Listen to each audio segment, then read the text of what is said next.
Good evening, YouTube. I'm a little bit early tonight, but I'm actually organised for once. So, usually when I come live, as you know, I will chat for 10 minutes and then start. So now I'm coming live earlier so that I can chat for 10 minutes and start when I'm supposed to. Hi, Green Eyes. Good morning in Australia. How are you, love? Hope you're all right.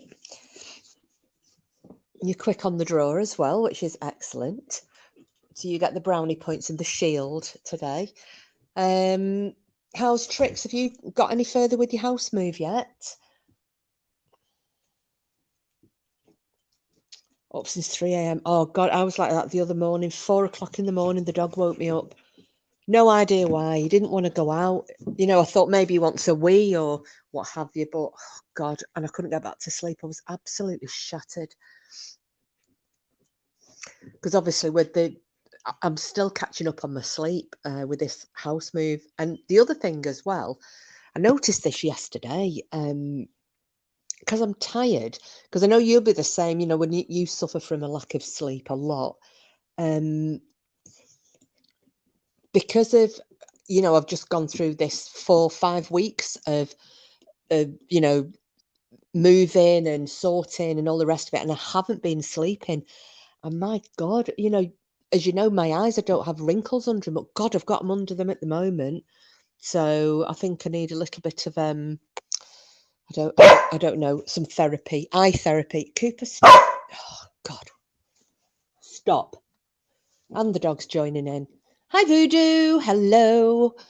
What's it like in lovely Dallas, Texas today? Hi, Sheila. Hi, Night Owl. Not seen you for a bit, love. Good to see you. Oh, spa break needed. Yeah, absolutely. I need a bit of pampering. So, yeah, I kind of noticed it when I came home last night because I nipped out for a couple of hours and I was looking in the mirror going, what the fuck? Anyway, we'll save that for a beauty night. Hi, Danny. Lovely to see you. As always, if anybody hasn't subbed to Danny After Dark, please give her a follow. She's over in America and she is she's got a fantastic channel, does a lot of true crime, and she's also a permanent panelist on the Polecast channel. So please give Danny a follow. It's lovely to see you, Danny. Been around but not feeling too happy. Oh no, Night Owl, what's going on, love? Are you all right? Voodoo, it's fucking melting. 107? Nightmare. It's gone really cold here. We had quite a hot spell, and all of a sudden the temperature's gone down again. So it's poor little Maisie, because she's just had her house move, and I think because she's become acclimatized to, well, the Fylde Coast, really. Now that we've moved back 300 or 400 feet above sea level, obviously it's that little bit colder. I didn't think about it, but she's had a chill, so all her new rugs came, as you all saw. I'm videoing every time I put a new rug on her. I'm making a little video, so we will have the full wardrobe being modelled by little Miss Maisie at some point.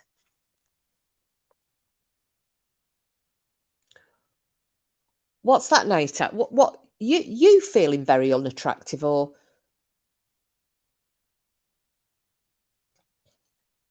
farting unicorns? No, Green Eyes. They were actually doing rainbow coloured poo. I mean, who pulls that on a flipping pony rug? As I said, I'm going to keep hold of it because it's for the comedy value, if nothing else. But, but I'm going to feel embarrassed on her behalf anyway.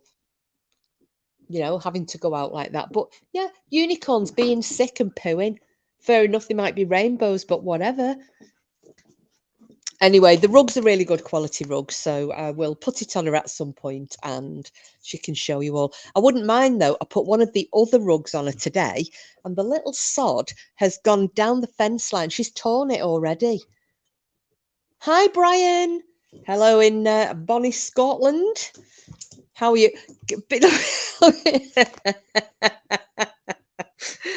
I love it, Danny. I'm going to put that up on my screen.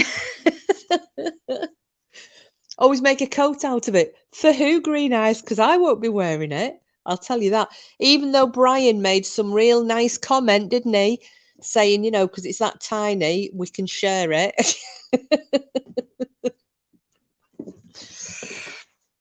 Cheeky beggar. Anyway, are you all right? Are you all well? I wouldn't be wearing unicorns and rainbows, Green Eyes. I'm really sorry to disappoint you there. Never gonna happen. It's like you won't ever see me wearing pink. Never gonna happen. I'm not that girly. I might be feminine, but I'm not girly. Are you driving today, Brian, or have you got a bit of downtime?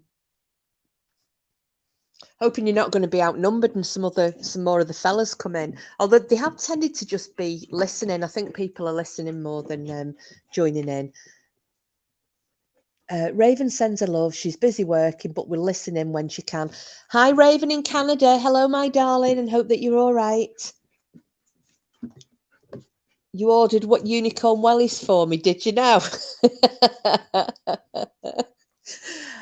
Listen, I'd be launching those back at you, Brian. I'm telling you that for nothing. Oh, there she is. Hi, Raven. I'll put you on the screen so everybody knows that you're here.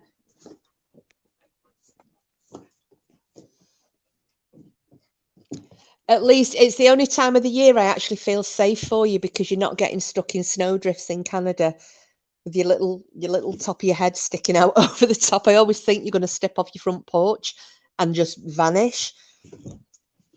So when it's the summer, I feel quite safe for you. But it's lovely to see you. It's lovely to see you. You have pastel rainbow wellies, Wager. I know, but you see, Voodoo, you are a girly girl, aren't you? Whereas I'm not. You know, like the Barbie thing, and yeah. You're in the house, you finished at 4 and you're starting at 3:30 a.m. Well, I'll try not to drag this out, Brian, and you might get to hear the end of the story.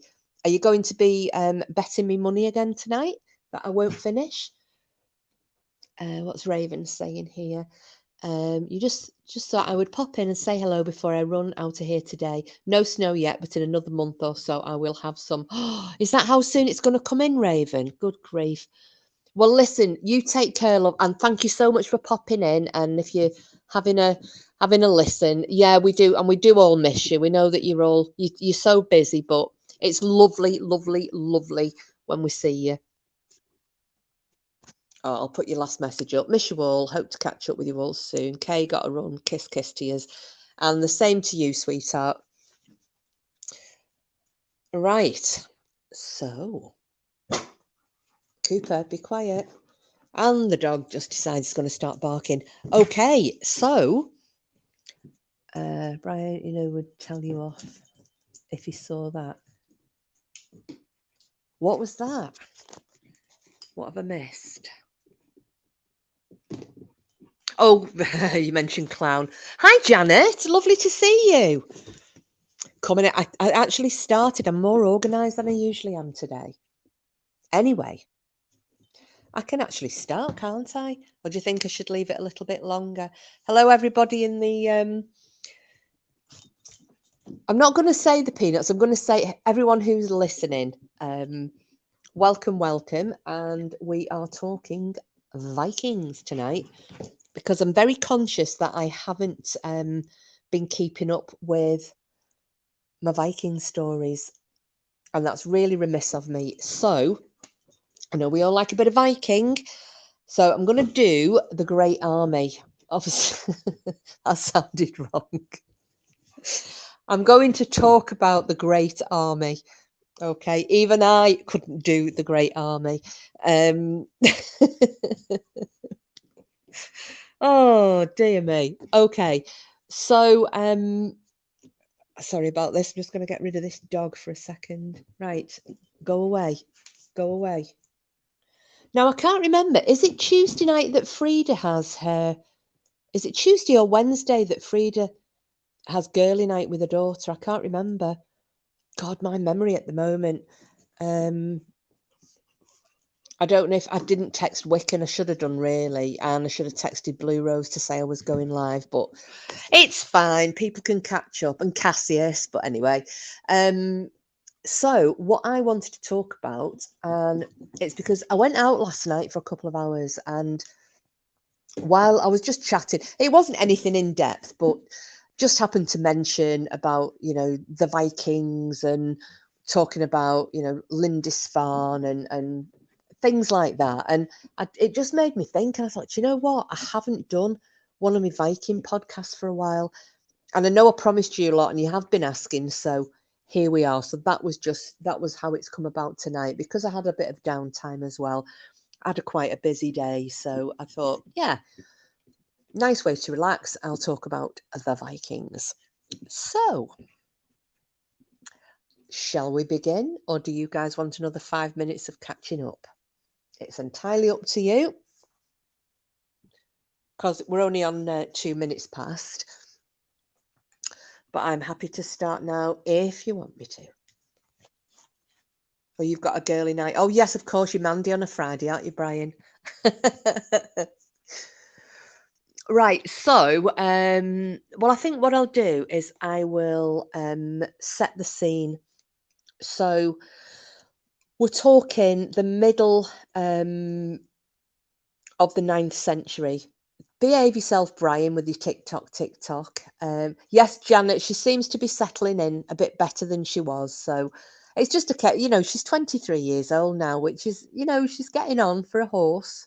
So, and I don't like moving her, but she'll be all right. She'll be fine. Same as me, it's, yeah.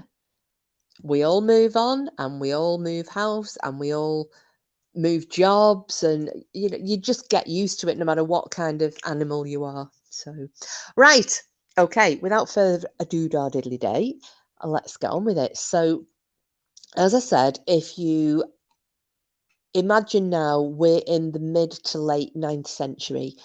We've already had over 100 years of Viking raids.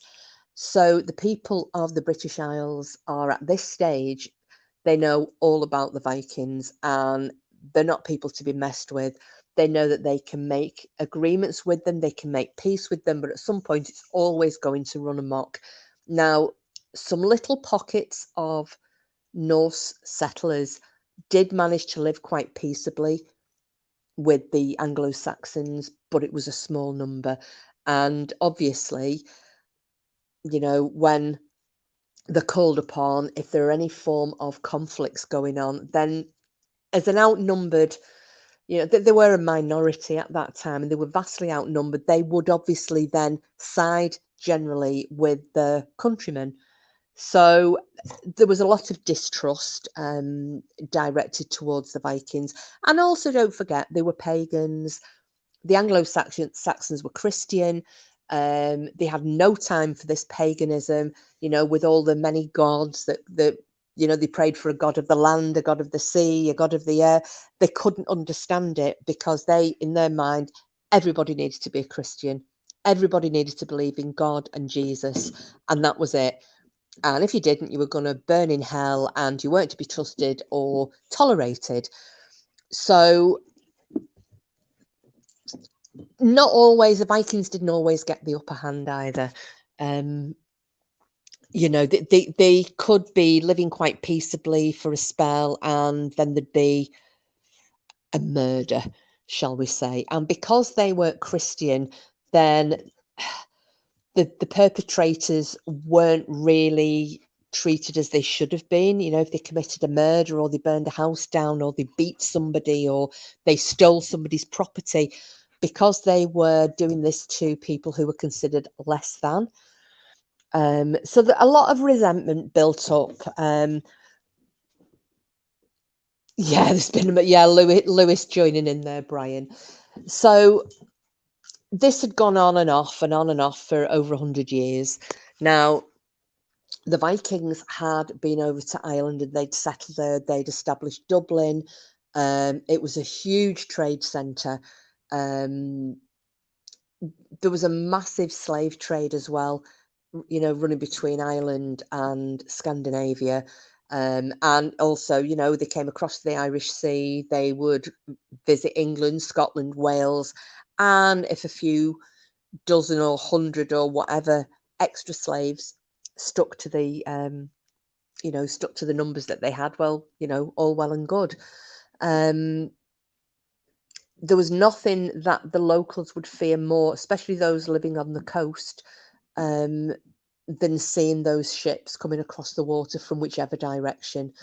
Now, the only way that we can imagine the terror that came with seeing the Vikings is if we put ourselves in the position of the Anglo-Saxons in the 9th century.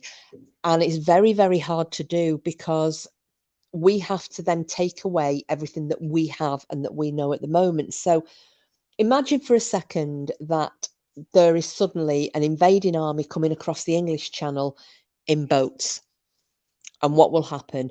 Within seconds of them being spotted, a phone call's been made, and the Army, the Navy, the Air Force, everybody's been mobilised to deal with this threat. Okay. 9th century Britons didn't have that. So what we have to do is take away all forms of modern communication and transport, everything that we're familiar with, just in order to try and understand how what I'm going to talk about tonight would have impacted on their well-being, on their frame of mind. I'm sorry about the dog, because he's been a little knob tonight. Stop. We've got a fly in the house and it's buzzing around the windows and it's driving him mad. Come on, Cooper, lie down. Okay. So let's start at the top. Like Brian's just said then, mobile reception wasn't great. So you think about the modes of communication first of all. So we're going to take away radio. We're going to take away mobile phones, landlines, television. We're going to take away loud hailers, alarm systems, newspapers. So all of these things. Now let's take away the modes of transportation. So if you haven't got things like phones, radios, papers, what have you, how are you going to notify the next village along? So we take away aeroplanes, we take away speedboats, we take away cars, trains, buses, everything.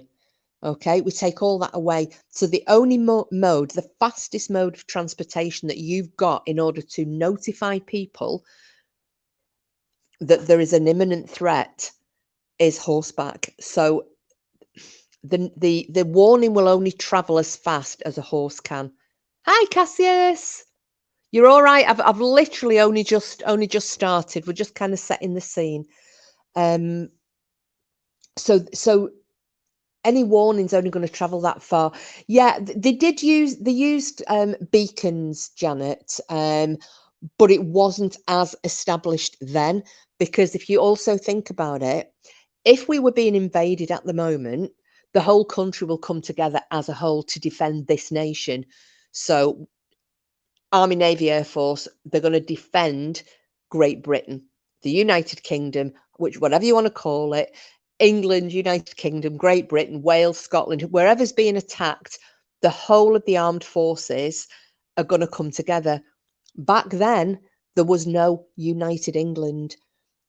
England, as we know it now, was made up of lots of different kingdoms with different kings who were all...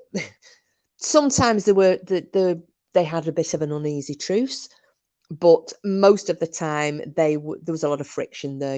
They were trying to outcompete each other, trying to take over each other's territories, because they were still in that feudal tribal psyche, shall we say. So that's the other thing that you have to remember as well, because I may be at war with Sheila's kingdom. So I get notified that the Vikings are coming, and I think, well, balls to her. I would actually like to take over her land once she's gone, and she's got no heirs. So I'll not let her know that the Vikings are on the way. I'll get all my fellas out of the way. my villagers will all go to a place of safety and will watch while her village burns. So there was that kind of thing going on as well. So as you can imagine, when the Vikings did appear, if they hadn't been warned, it was absolute pure terror. So you would have, I mean, as a form of, for the routes for these communications to go on, a lot of the time they were using the old Roman roads. So they wouldn't veer off these. This was the most direct route. So they'd go, for example, the Danish army, the Great Army coming across the sea and heading towards East Anglia. Okay, so the messenger, shall we say, is then going to go and he's going to notify them at Winchester, and on and on and on. Now, he may have, as he reached each population centre, they may, and I'm saying may, have sent out another messenger going in an opposite direction, but they're only going to stick to those known and established fast routes. They weren't as fast as they could be today because they weren't concreted or there were no tarmac. All right, traveling in dry weather, but you imagine if it is raining and it's wet or it's winter, the horses could end up with mud up to the bellies. So it could possibly be a very, very slow way of notifying people. But the people along those main routes are the ones that are going to get told. You've also got all the outlying farmsteads, communities, individuals, and so on and so forth, spread right across the country. And as you know, the Vikings with the ships, although they were built to cross open oceans, because of the craftsmanship and the skill that was involved in making those ships, they could travel in as little as 3 feet of water, fully loaded with warriors, horses, equipment, supplies. Those boats could travel in as little as 3 foot of water. So they could really make some inroads along the smaller rivers and tributaries in England at that time and get, quite far into the centre of the country. And these, yes, Janet, 3 feet of water. So a lot of the time, they were attacking places that had no idea that they were on the way because they weren't on those communication routes. They use the sun to navigate, but it's a bit tricky at nights as no sun. Well, they also use the stars. They'd use the moon. Lots of different, skills as well that we have lost, because don't forget, they nothing was written down. The Viking histories and legends and skills, they were passed down. It was by mouth. They didn't write anything down. There was no written language as such. There was runes, but there was no written language as such being used till much centuries later. That's why a lot of the time, unless you are related to somebody, and I'll use my own family for example, in Norway, use Dar as well if he ends up coming in. Unless you're related to somebody famous, somebody very notable, you can only go back so far. It's not like over here where you can get back, which my family have done, centuries on the Scottish side of the family. You had no way of finding out who you came from, where you came from, because as well, they also used to use patronymics as far as your surnames go. Now that is that's no longer in effect in Norway, Sweden, and Denmark. They do still use it in Iceland. So I would be I would have a completely different surname to my brothers if we were still using those that patronymic way of surnames, and that's the only way that we would be able to try and trace ourselves back. But you see, my brothers would be, like, say, one of my brothers, he would be Peter Richardson because my dad's called Richard, but I would be Jackie Richardsdottir. I would have a completely different surname. So you can see how it gets confusing. And as I said, they do that in Iceland now. Shut your face, Brian. Cheeky get. I'm actually going to put that up. Kiss my shut ass.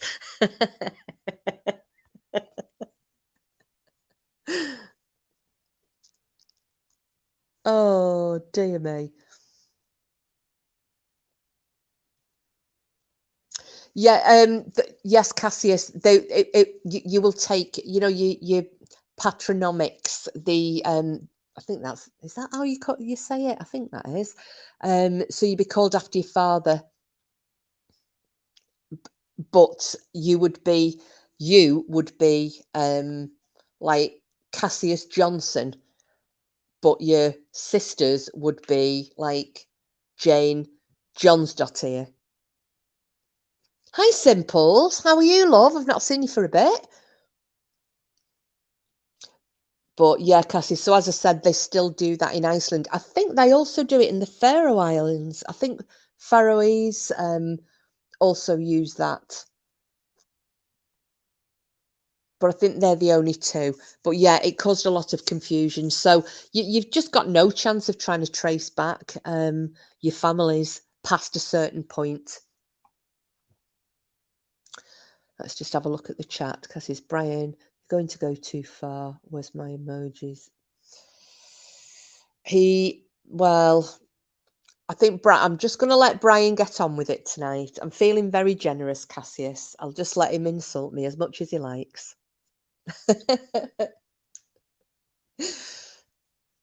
So, before I carry on, does anybody want to know anything about what I've just talked about, or discuss it even? About just basically about the people and trying to put ourselves into their position, because it would have been terrifying. And don't forget, it wasn't just yes, they would go through and they would annihilate all the warriors in a village, depending how they felt and depending how many women they'd managed to tag along, or tag into the band. As a woman, when your village was being raided, you'd had three options. Actually, they weren't choices, they were options that were put upon you. You were either killed, you were either raped, or you were taken as a slave. And you might have been raped as well. You didn't have a lot of choice. They didn't always take you if they were carrying on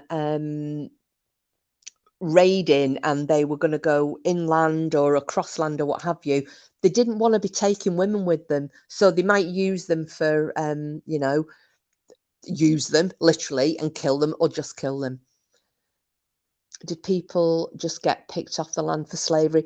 Yes, yeah, they would go through, and if the village wasn't a wealthy one, Janet, so say for example, a lot of the monasteries in Ireland, this is what happened in Ireland. They realised that there was absolutely 0 point in killing, like they did at Lindisfarne. They annihilated the monks there. They realised in Ireland that the monasteries were so wealthy, there was so much gold there and jewellery and money, silver, which is what they wanted. They realised that, yeah, all right, so we're coming along, we've raided, we've taken this, but if we kill everybody, we've basically done ourselves out of a source of income.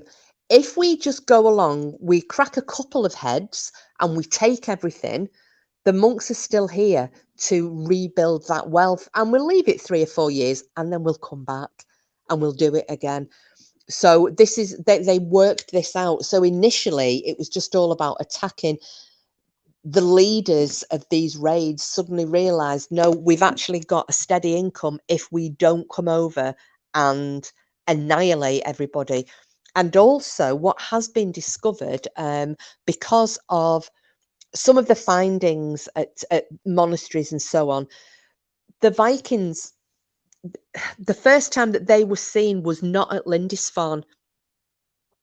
They had been trading some had been trading for quite a long time before. It just so happened that Lindisfarne copped for it, and it became, you know, synonymous with Viking savagery. What's Sheila saying here? Oh, you would be a cook. You'd do fried fish, but undercook it and poison them. To be fair, I mean, they'd eat raw fish when they were on the boat, so I think you'd have to think up something a little bit more severe, Sheila.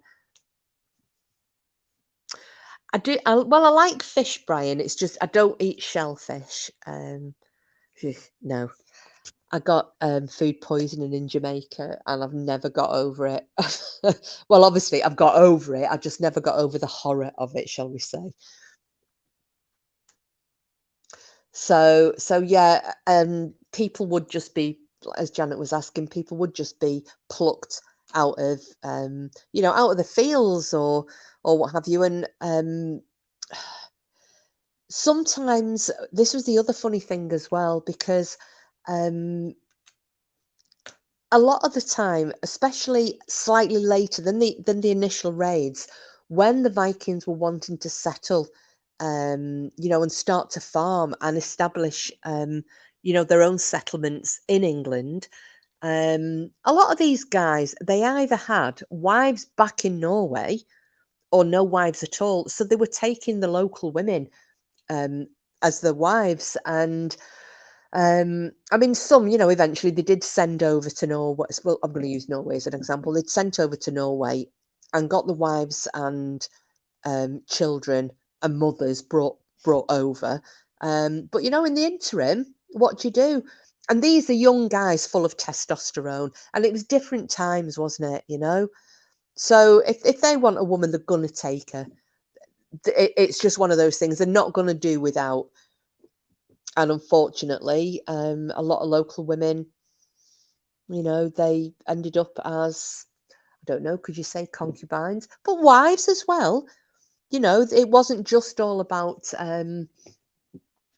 just using these women. There were some genuine relationships forged, and you only have to look, which is what I'm going to talk about as well, with the Blood of the Vikings series, and that was the largest genetic study that had ever been carried out. And they basically were going around the British Isles sampling DNA to try and trace where the Scandinavian DNA, if there were still traces where the Vikings had been known to settle, was that still the dominant DNA in that particular area?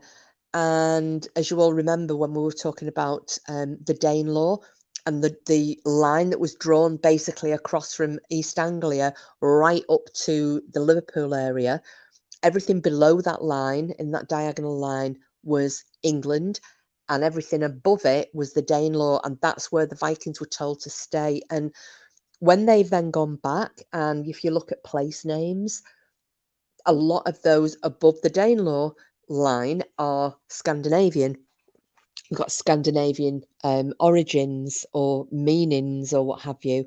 And that is still where the majority of the Viking DNA was identified. Hi, Wiccan. Hello. Hi, lovely people. Not able to stay so long, doing a massive clear out and a reshuffle of furniture. Oh, F my life. I feel your pain, Wiccan, but lovely to see you. I hope you get it sorted and that your horrible migraines have gone now as well. Are you feeling all right? Hi, Wo Lisa. Hello, hello. Lovely to see you. I've been early for a change. Get me.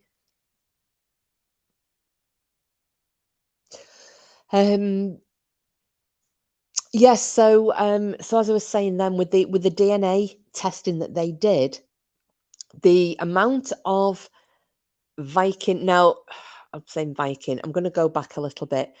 They basically used Norwegian DNA to check, because if you remember, we were after the Romans left, the Anglo-Saxons came in, and that they were three different tribes. They were the Angles, the Saxons, and the Jutes. They came from northern Germany, and that area. they share a border with Denmark, so it was quite difficult to try and identify the Danish Viking gene. Um, Swedish input into the Viking raids was negligible, so they went and they got some identifiable Norwegian DNA, and they tested that, and that's how they came to find these different clusters.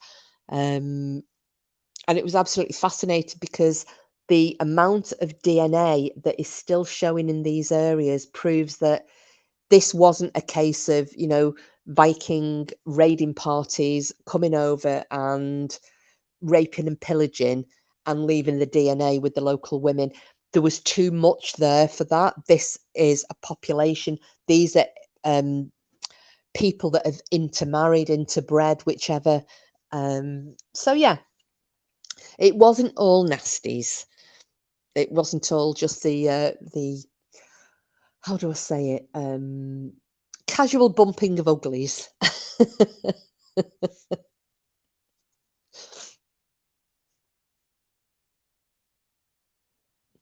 What was that? Hope it wasn't D and A. What's oh I don't know what that is, Brian. If you're trying to be funny, it's gone right over my head tonight, Chuck.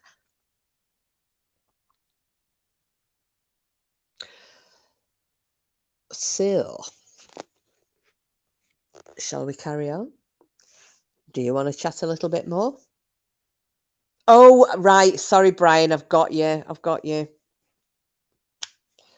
Speaking of which, that video that Dar posted earlier, the one of Bam's,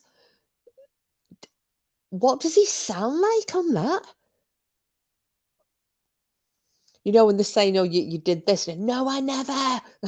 He sounds like a spoilt little brat. Yes, Lisa. Yes, he is. He's an absolute ass. Right, I'm gonna hang on a second because the dog's gonna start barking. So we'll just have this as a Cooper interlude. Crazy idiot. Yes, Sheila. Incidentally, if none of you have seen Sheila's little upload, that's it, Cassie said never. Oh, dear me. A wiener. What? I was no. Do you know what I was laughing at, Cassius, when she said his his voice is behind Chuff's couch instead of voices behind the wall.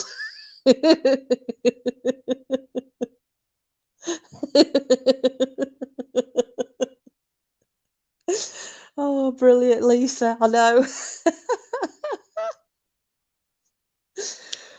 You just considering he's like an old codger. Oh, dear it. Yeah, voices behind Chuff's sofa, Cassius. That when JC wrote that, I couldn't stop laughing. It was brilliant. Right. So I'm gonna carry on. Now, I'm not going to be watching the chat for a bit because I've got my notes and I want to make sure that I don't mess this up. Okay, so I'm going to read you a little bit from the Anglo-Saxon Chronicle in 867 AD. So, and this is what was written in there. Here, the raiding army went from East Anglia to York City in Northumbria. They gathered a great army and sought out the raiding army at York City and broke into the city, and some of them got inside. An immense slaughter was made of the Northumbrians there. Some inside, some outside, and both the kings were killed, and the survivors made peace with the raiding army. So that is what the Anglo-Saxon Chronicle wrote about the great army basically marching up to York and what happened there. Now, as I mentioned before, they'd managed to gain quite a serious foothold in Ireland. They'd founded Dublin. They had control of Limerick and Waterford. They'd basically become a real powerful powerful force in the Irish Sea region. Now, we know that the Dublin Vikings had significant interest in the English town of York. But what of the rest of England, and how was it faring against the Viking onslaught? So, at the end of the 8th century, when Viking raids had first started along the English and Irish coasts, both countries were far from united. England, as I mentioned, consisted of several separate kingdoms, each had its own ruler. And so East Anglia, Mercia, Wessex, and Northumbria all had to face their own Viking threats alone. As early as 792 AD, the King of Mercia, he appears to have issued a charter to provide a means for defence against pagans who were threatening his kingdom. But on the whole, the record suggests that the English kingdoms suffered far less at that time than the ones in Ireland. Now, it does seem that the different Scandinavian factions made, they eventually must have made some serious inroads into England. So place names, as I just mentioned, in the north and the east of the country often have Scandinavian roots, Danish and Norse. And excavations in York have revealed that basically it was a town that expanded rapidly after the arrival of the Vikings. So these excavations, they managed to uncover tools that were used in a wide range of crafts and imported goods from across the whole of Europe. So in many ways, Viking York was very similar to Viking Dublin. So, and let me know if I'm going too fast, because I know that when I start rattling off, I can witter on and not realise that people might struggle a little bit to keep up with me.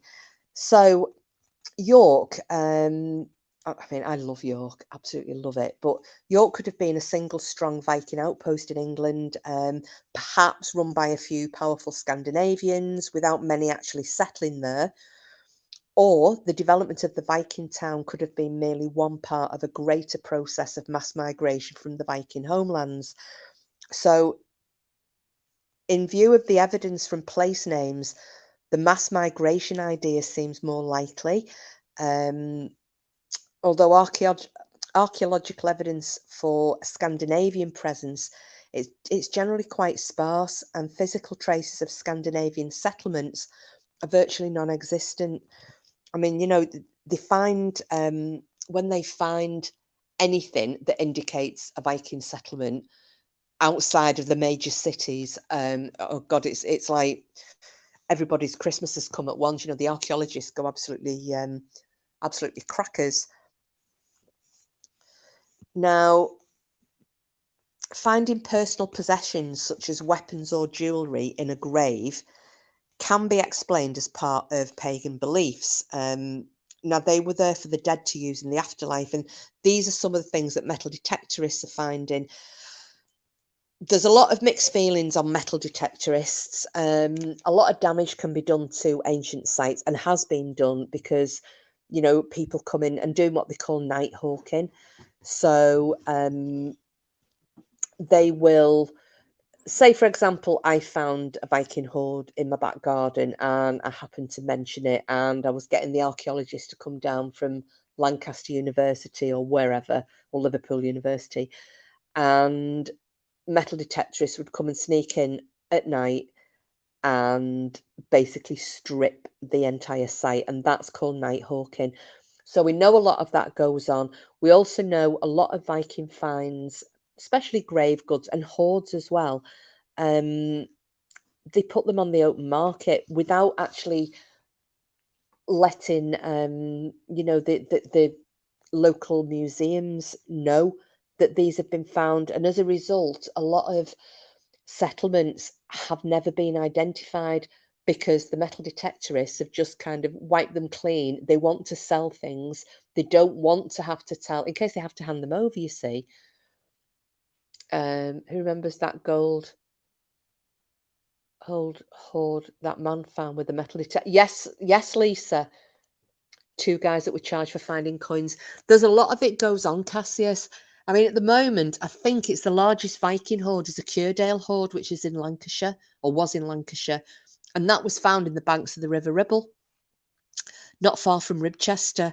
It were workmen, and they were widening the river, and next minute this horde just came out, and these silver coins and ingots and everything, they were, they were like new. And because of where they were, they think that they'd potentially been buried by a member of the Great Army as they came over. Some of the Dublin Vikings had come over, crossed the Irish Sea, and decided to just bury it to pick it up on the way back. But sadly, they never did.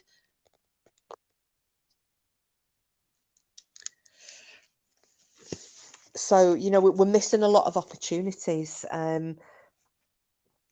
Now, it shouldn't be too surprising to find large quantities of artifacts in excavated towns like York and Dublin, since historical records tell us that people were living there in those places.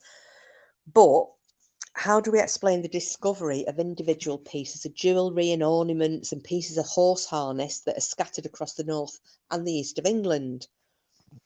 Now, these objects don't appear to have come from burials, and they were most probably lost by their original owners during the course of everyday life. But the number of them, were these part of the Great Army as they traversed the length of the country?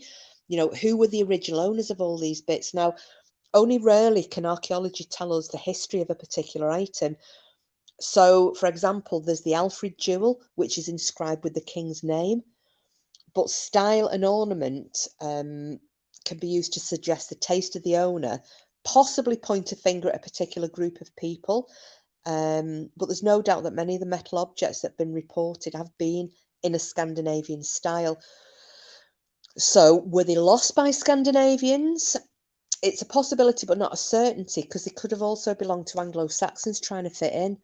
I mean, look what happened when the Romans invaded, and they, you had the native Britons. A lot of them tried to take on that Roman style of living. They wanted to be part of the elite. And if you've got a conquering army coming in, then, fit in. What is it Cassius said? Fit in or fuck off on one of the pictures that you posted.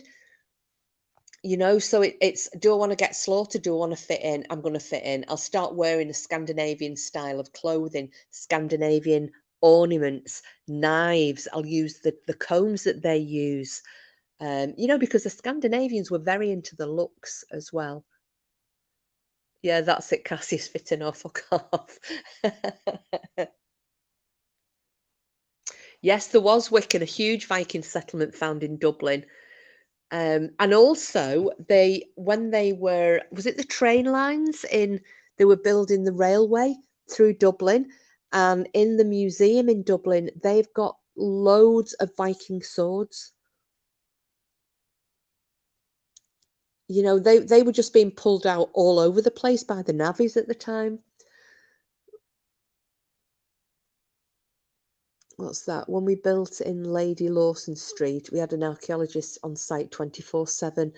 Yeah, a lot of the time,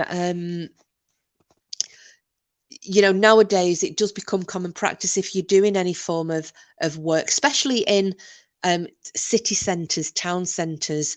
We're not just looking for Viking artifacts. There's things that go even further back.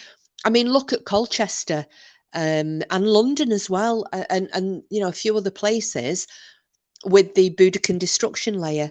So you've got that from where Boudicca set fire and torched the city, and even now it burned that hot and for so long that there is a distinct layer in the soil which they have named the Boudicca destruction layer, because it is the burned and charred remains of the houses, the temples, the shops, everything that she just put to the torch when she was rampaging across southern England in revenge for what had been done to her and her daughters.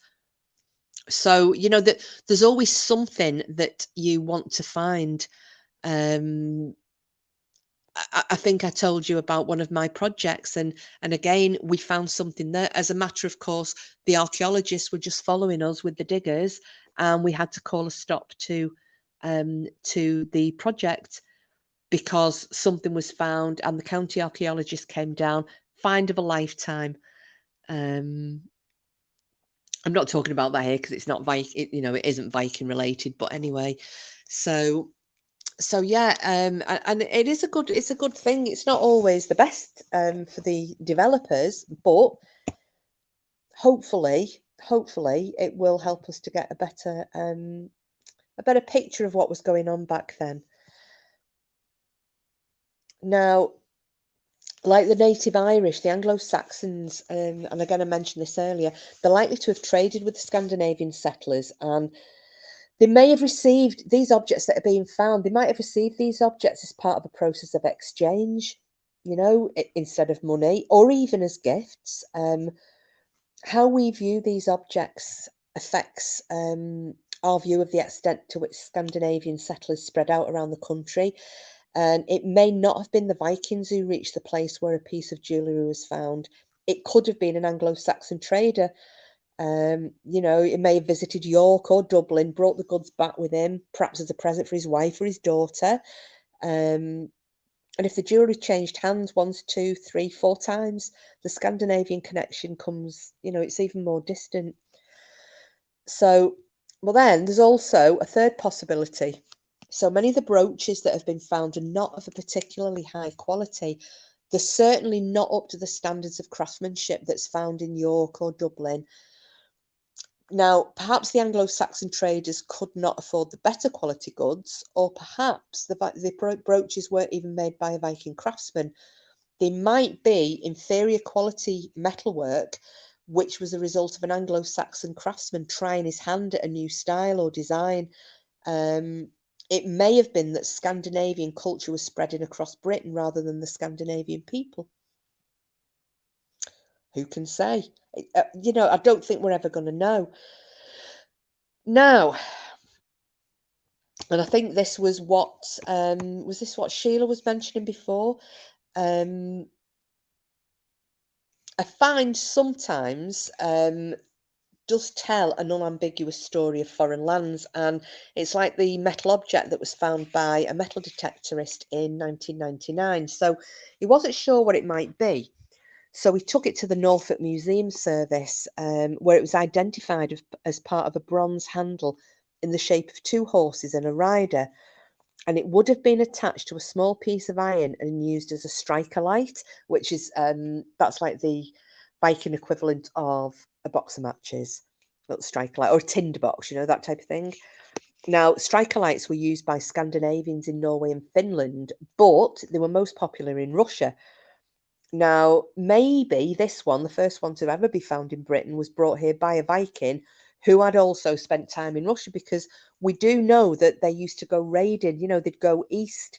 Anyone who's watched Vikings on the telly, the series, which I love, anyone will know the first series, it was all about, they'd raid east every year, and Ragnar wanted to raid west. So every year they went east to, Finland, Russia, but this particular time he wanted to go west. So, we do know that they would go in that direction, and they would raid, and not so much trade. And I think they looked on the people to the east as soft touches, really. Now,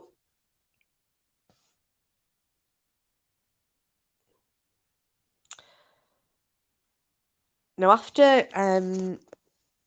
so when I've mentioned about Lindisfarne earlier, so after we've had after the initial period of raiding in the late 8th century, the Anglo-Saxon chronicles report little Viking activity in the early years of the 9th century, but in the 830s the threat returned with various raids, and these were reported right across England.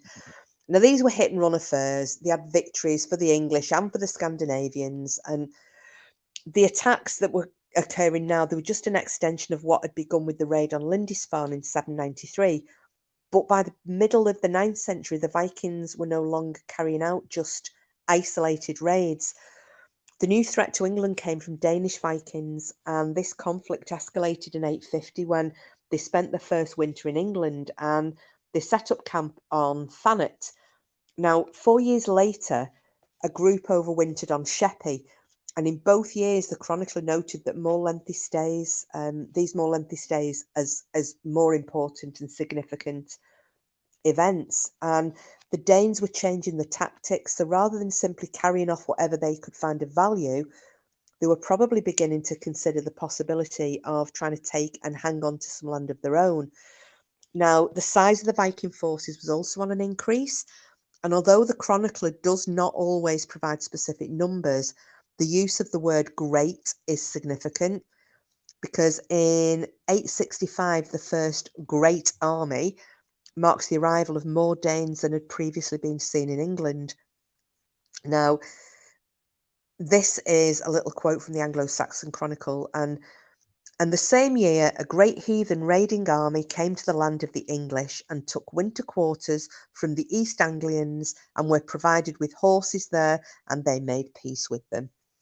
So this was kind of a case of, for God's sake, better to just suck it up, try and keep them sweet and hope that they leave sooner rather than later. Now, these Danish Vikings, they most certainly had been raiding in Francia, and it seems that some had decided to try their luck in England. So their arrival in East Anglia launched a campaign that was to last for decades. And the East Angles found themselves the first of many to have to make peace with the Great Army. So the idea was that the Danes would leave them alone on payment of tribute. So, they'd set them a figure. And in this case, it's very significant that the chronicles specifically mention horses because these were crucial to the Great Army's campaign. How are they going to get around the UK? England at the time, how are they going to get around England? Not on foot. We need horses. And they didn't have the horses that they could bring across the North Sea from Scandinavia. Oh, hi, Frida. Hi, Kiss and Chat. Sorry, I'm with grandson at the minute.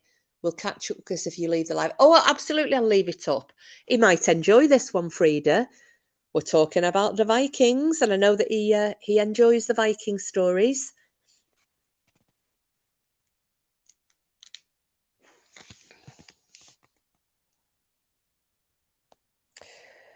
Right, so now the other thing to notice as well was that the Danes, although they needed the horses to get around, they didn't actually fight on horseback.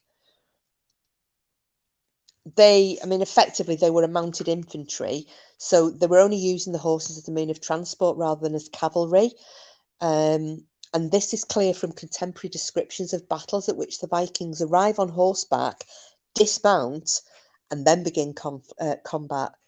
So this might seem to be a waste of the tactical advantage that cavalry might have provided, but the Danes would have developed fighting techniques that were appropriate for foot soldiers, and they wouldn't easily translate to horseback, if that makes sense. So, and as a horse rider myself, I do understand this, that riding a horse into battle, it's no easy matter because both horse and rider need to be experienced in mounted warfare.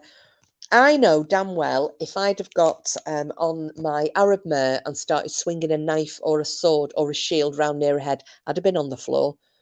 She'd have been rearing up, bombed off, she'd have bolted, she'd have thrown me. I would not have stayed in the saddle. So they had to be able to train these war horses. Look at medieval combat, the heavy cavalry that was used in the Middle Ages. These were trained war horses. These were trained to carry knights at arms. They were trained in jousting. But the horses that the Vikings were having, these were horses they picked up along the way. Again, a lot of them were farm animals, pack horses, what have you. So they weren't horses that were used to combat. So I fully understand that.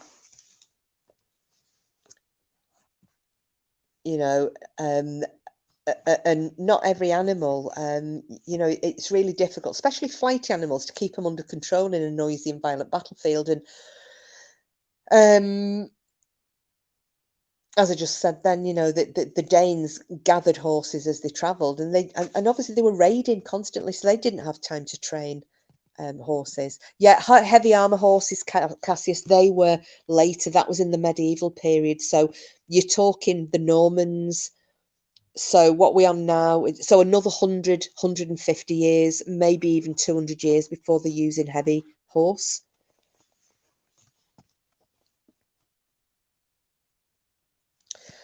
Now, in 866, the following year, the raiding army left for York on their East Anglian horses, so off they went, arriving to find the kingdom of Northumbria in disarray because one king had been expelled and the people they'd accepted a seemingly unsuitable replacement. Now, one contemporary source described him as an unnatural king, whatever that means, I've got no idea. Another said he's not actually a member of the royal family. I've no idea. But in the midst of this internal conflict, the great army gathered at the city gate, and eventually the people of York took note. Now, this is what was said. It was late in the year when they turned to making war against the raiding army.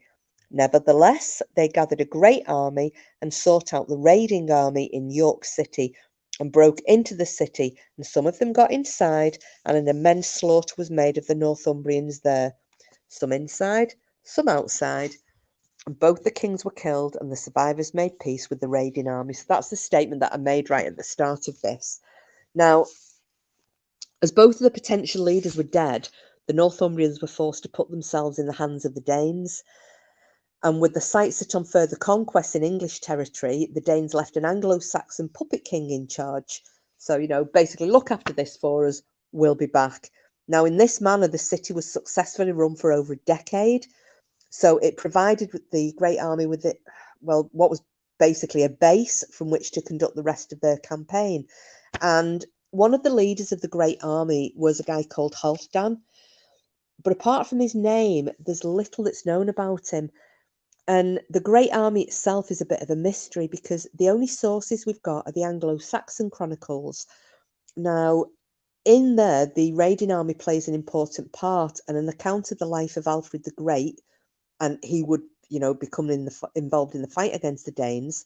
The chronicles kept in Francia also refer to raiders at this time, but the Frankish chroniclers, they very rarely use the word army to describe the raiding bands. Now, in the Great Army, we may have found an explanation for the metal finds scattered across Norfolk in this area of England, because it certainly fell into Danish hands in the 9th century.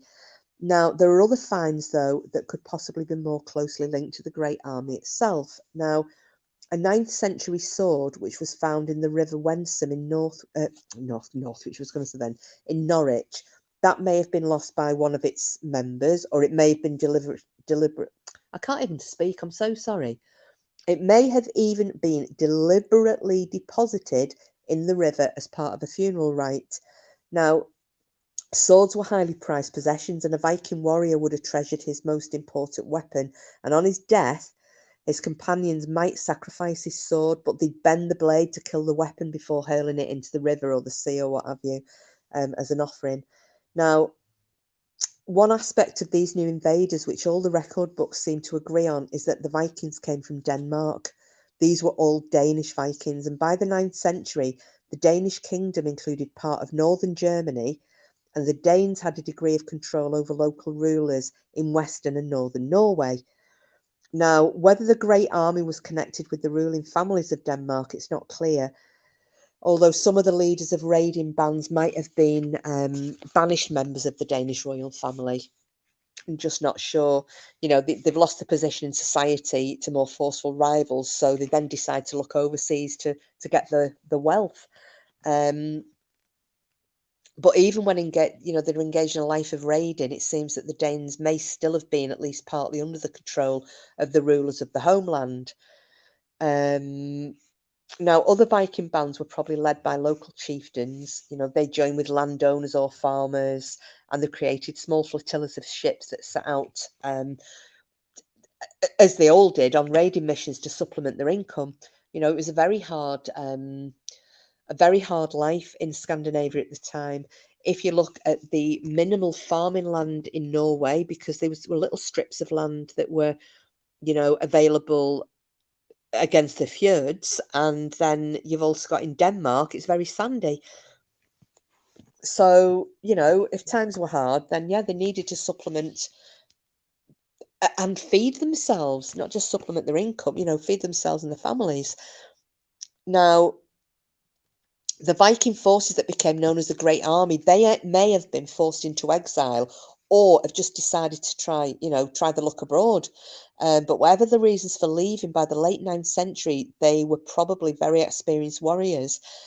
And the Danes who made up the Great Army would have become well-armed professional pirates.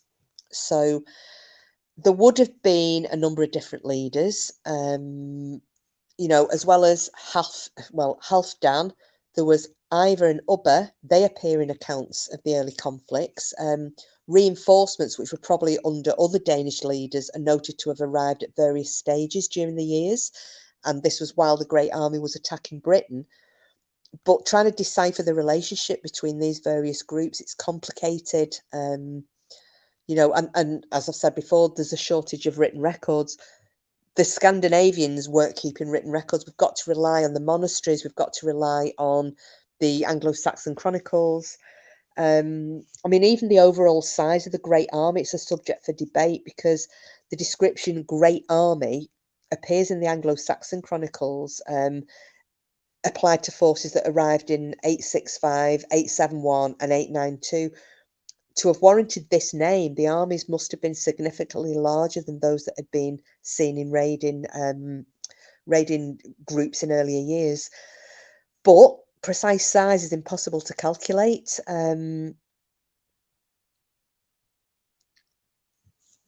So I shall stop waffling for a second and let me catch up on the chat. What are you saying here? So long as Sheila doesn't cook. What's he saying? Purian. Do you mean Brian there, Cassius?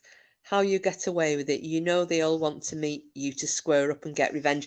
Oh, listen, Cassius, the next time I'm at Southern S, Brian is going to get the toe of my shoe up the crack of his backside. And I know his wife will support me in that.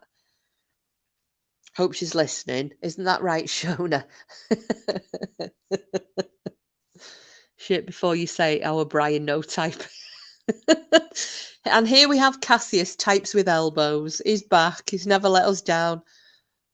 I can't say anything though. I've turned into you. Yes, Brian, I will reach.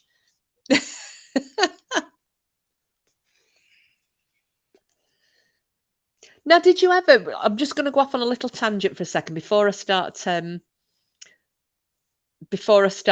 Carrying on a little bit more with the Great Army stuff. So we'll have a little bit of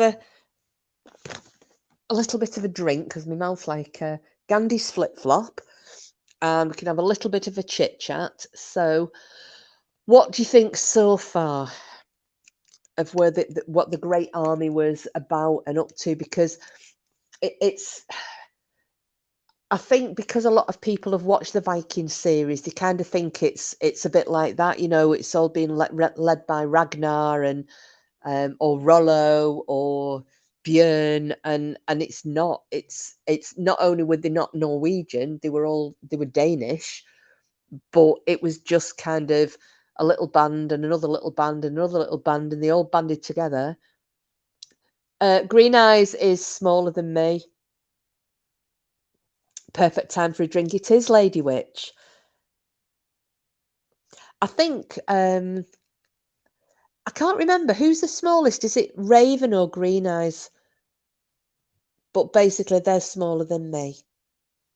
I'm not the only small person in the village, Brian. The only midget. Mixed a lot of characters in with that series. They did Cassius, and it isn't strictly true. It spans. They've kind of put it together, spanning, a good couple of 100 years, but it's all at the same time frame. With Rollo and Björn Ironside and Ivar the Boneless and Ragnar and the different kings, and yeah. No, what's Brian saying here? Lady Witch, by the time she does her tangent, you could have a 3-course dinner. You're a cheeky bugger, but you still keep coming back listening, don't you? My goodness. There's no pleasing some people. Listen, I'm giving you a perfect opportunity. Those of you who smoke, go and have a quick fag or light one up, bring it back, put your feet up.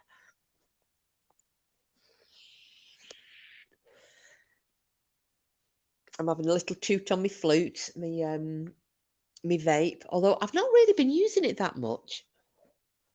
Oh, you haven't cheeseburger and fries. Oh, Lady Witch. And I'm sorry I didn't see you come in. Hi, Lady Witch. What's the weather like in Michigan? Have you got, I know Voodoo said it's hotter than hell in Dallas, so, and I think there's been, well, the storm that never was in Norway. Oh, green as I could just go a cheeseburger as well.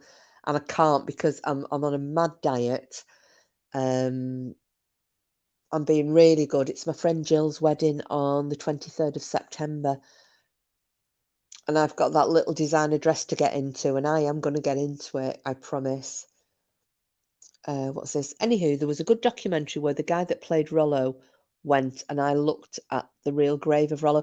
Oh, Clive Standen, the guy who I've got on the thumbnail for this live, Cassius, that one.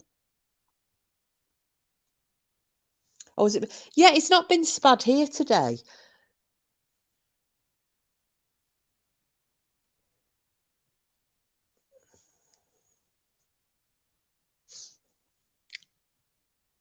Yeah. You see, everybody was, people going on about Clive Standen and God, he looked really evil. I was like, no, he's hot as hell. Nothing like a big tall Viking coming at you with a sword.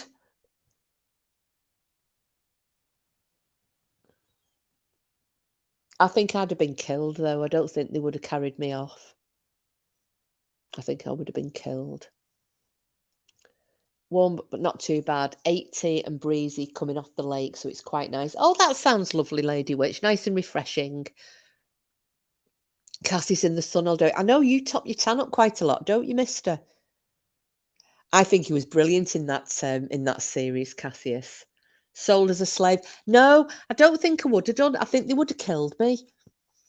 I definitely think they would have killed me. Being that nice, my Friday night underwear got dried, did it?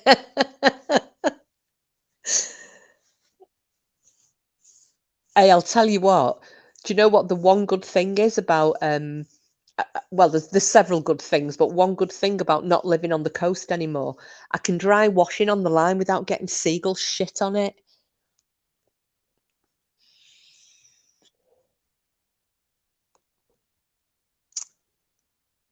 Yeah, I am going to go to Valhalla. And can I also say as well, it is a myth that, when they only say it's they wouldn't kill your kiss, you'd be their mascot. Do you think like the miniature Shetland pony? They always say when the Vikings die and they go to Valhalla, and it's always the males, and what do you do in Valhalla? Well, you're eating and drinking and fighting, the feasting, but wouldn't you think if it's a load of testosterone-filled Viking warriors that they'd like a few of us there as well? Because there's only so much feasting and fighting you can do and drinking. There has to be other occupations, haven't there, in the afterlife if it's all about having the best time ever. So surely some female warriors should be allowed into Valhalla rather than Freya's Field. That's my opinion anyway. The bastards should be a culling of the sea. I know, I hate the things. I hate seagulls. The worst though, green eyes at Llandudno, aren't they? I think they're the worst ones in the UK. For like mugging grannies. Cassius, try using your fingers. Yeah, if you type with your fingers, Cassius, rather than your elbows, you might not make as many typos. I would think so, but I doubt the men who thought it up weren't thinking that far ahead. Maybe, Maybe, but that's what I think, Lady Witch. So I am all set. I'm going to go to Valhalla. I've said that before now. No, those magpies in Australia are bloody vile. Green eyes. Was it you telling me that a kid had got? Did the kid die or something? The mother running to get away from one of the magpies across the road and dropped the kid. Was that you? It's quite a while ago actually, but I seem to remember that. Give me a sec, guys and girls, because I'm going to put the light on because it is now going a little bit dark in this cottage. Give me a sec. And then we had light. Oh. Have you all got your drinks and your fags, and have you been for your toilet breaks before I proceed?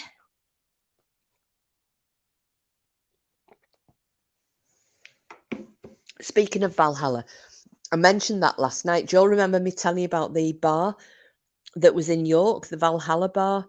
I loved it in there. It was all... In fact, it reminds me of this cottage. The way I've got it now with my ornaments and things like that. My friend came round the other night. Was it Sunday? I can't remember. I think it was Sunday night when she popped round. And she said it's got a very Viking feel to it. She said, "You're in the right place, aren't you?" Fuck, you're a mind reader. I was just going to say I'm sitting in the dark here. That's my typo excuse, but seriously, I have to put on a light too. Well, it's oh, it will be still daylight up there, Brian. It's still daylight here. It's just gone a little darker. But you know, you're considerably further north than us, aren't you? Lady Witch, I get a group of seagulls every morning waiting for breakfast. Shoot them, Lady Witch. Shoot them. Oh, Brian, don't drink, don't smoke. What do you do? Goody two shoes. Well, I only noticed it, Cassius, because I was trying to look at my phone and realised I couldn't see properly what you were saying. Oh, it's just coming light in Australia. Oh, lovely. Green Eyes is going to be moving soon as well, everybody. The house is just right, getting ready for putting up for sale. Sheila always sits in the dark. Bright lights hurt my eyes, even dim my phone. The bastards laugh at you, are the seagulls.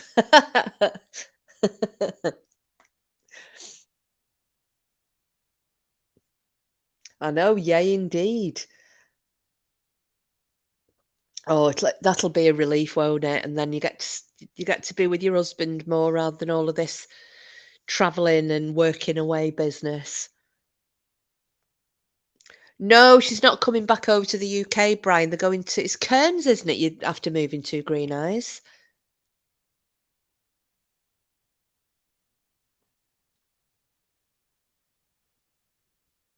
Oh, you're moving up to Tropical Queen. Why did I think you were moving to... Or is it Cairns that Johnny's working at? Oh, you are moving to Cairns. Right, sorry. Oh, I thought I'd made another thing up in my head. Oh, before I carry on, I was just thinking about alcohol then. I don't know why. Has anybody tried this? You know, this new Di Serrano? Oh, you know, the Amaretto Di Serrano, but they've got and it's in a cream bottle, like a white bottle. And it looks like it's a bit of I think it would be a bit of a Bailey's type of drink, but amaretto flavored. So I'm just wondering if anybody's tried it, because at the minute, oh, that's it, Di Serrano Velvet. Thank you, Brian. Have you tried it? Palm trees and crocodiles. It sounds like Burnley, that, Green Eyes.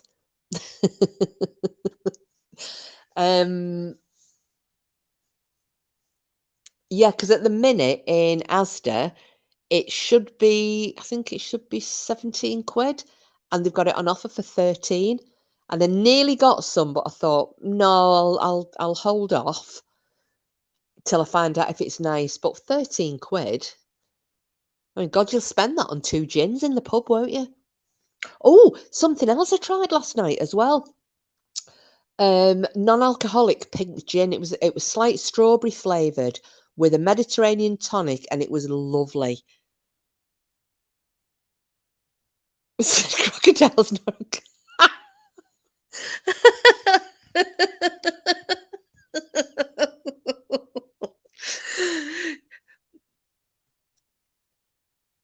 That's palm relationships and slugs. I know, Lady Witch.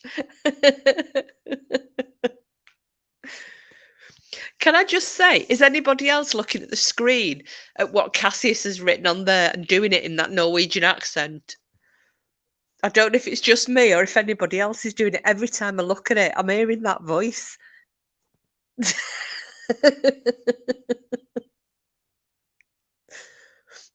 Oh, our last work's in Edinburgh Gin. Really? Does she get staff discounts, Brian? This is what we need to know, because I like a nice glass of gin.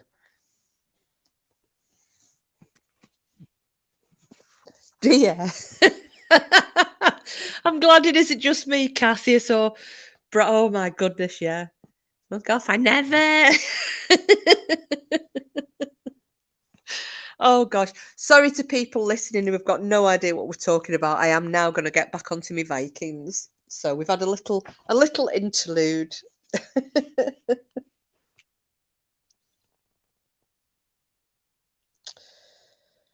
Right.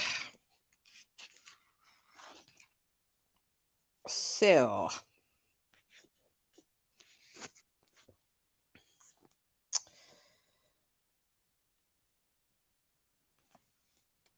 Oh gosh, my notes. Bear with me a second. I've lost where I was up to with my notes. I have to remind myself.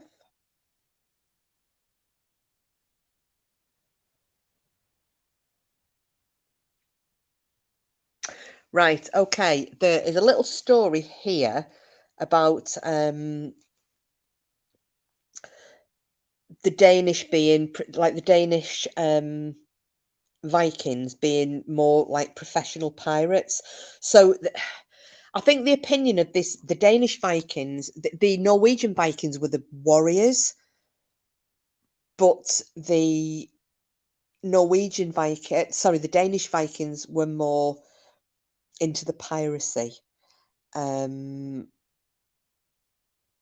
Now, they'd often strike deals with local rulers, but they wouldn't always keep to them. You know, they'd be, as I mentioned right at the start, you know, they'd make deals and then break them if something better came along. They would never hesitate to put their interests over and above those of anybody else. Now, this story illustrates this point. So, Welland was the leader of a party that raided along the River Somme and into the Frankish Empire. And he wasn't the first Scandinavian to see the potential for riches on these waters, but he'd been beaten to it because another group of Vikings had got there first. They'd built a fortress on the island of Oisel and a base from where they could attack different sites throughout Francia. Now, Welland must have known of his Viking rivals, so he struck a deal with Charles the Bald, who was the king of Francia at the time, promising to attack this other group in order to prevent them causing further damage to his kingdom. And in return, Welland and his band would receive £3,000 of silver. Now, this was a huge sum. So, while Charles set out to persuade the church and more wealthy members of his kingdom to meet the cost, Welland and his Vikings left with a number of Frankish hostages, and this was to ensure that Charles would keep his side of the bargain. However, their deal with Charles didn't stop them from seeing a further opportunity for acquiring wealth. So before turning to their agreed task, they crossed the Channel to try the luck in England. And in 860, they make an appearance in the Anglo-Saxon Chronicle because they attacked Winchester. But the West Saxons put a good fight up. Now, this is what it says in the Anglo-Saxon Chronicle. Alderman Osric, with the command of Hampshire, and Alderman Ethelwulf, with the command of Berkshire, fought against the enemy and, putting them to flight, made themselves masters of the field of battle. Now, having perhaps decided that the Franks were an easier target than the West Saxons, the Vikings returned to the deal with Charles the Bald. Now, Welland and his men laid siege to the other group of Vikings who were now stationed on an island in the Seine, and eventually they were forced to submit through sheer hunger. But Unfortunately for Charles, Welland does not take things quite as far as the Frankish king would like. Once the same Vikings have paid him £6,000 of silver and gold, he feels he's discharged his duty. So, to Charles's undoubted dismay, those two bands of Vikings then joined forces. And during that winter, they split into smaller groups. And when one of them set fire to a village, King Charles, he'd finally had enough. So he raised an army and took his troops to the Seine, where Welland and the other leaders agreed finally to release their hostages and leave Francia. But it doesn't end there, because despite his duplicity at the expense of the Franks, he's back at Charles's court again that year after losing control of his fleet. So soon he, his wife, and his followers are baptized, and then they're allowed to stay in Francia. But that doesn't last long either, because one of his own men accuses him of agreeing to baptism as a trick. And in the ensuing fight to the death, Welland is the one to lose his life. So the accusations of dishonesty may have had more than a touch of irony to them, because it's entirely possible that the episode that ultimately led to Welland's death was engineered by King Charles himself, just as a means of getting rid of him, because he was a troublemaker. Now, in England too, the chronicles, they make much of the duplicitous nature of the Danes. And in 865, a heathen army arrived in Thanet and made peace with the men of Kent. So this is what it says in the Anglo-Saxon Chronicle. So the men of Kent promised money therewith, but under the security of peace and the promise of money, the army in the night stole up the country and overran all of Kent eastward. So they're not dissimilar to what Welland and his Vikings did in Francia. Now, the Great Army, they may have been more of a loose coalition of small forces than a coherent whole, but it still posed a serious threat to the kingdoms in England. So, having set a base up at York, the raiding army began to attack elsewhere, and over the winter of 867 to 68, the Vikings decided to camp out in Nottingham. So, I wonder if Bam's there. Nottingham! To the great displeasure of the King of Mercia. Now, unwilling to take on the great army himself, he turned to the southern English kingdom of Wessex for help. And at the time, Ethelred was King of Wessex, and he agreed to his request and travelled with his brother Alfred to Nottingham. And they were thwarted on their arrival. And again, a little bit from the Anglo-Saxon Chronicles.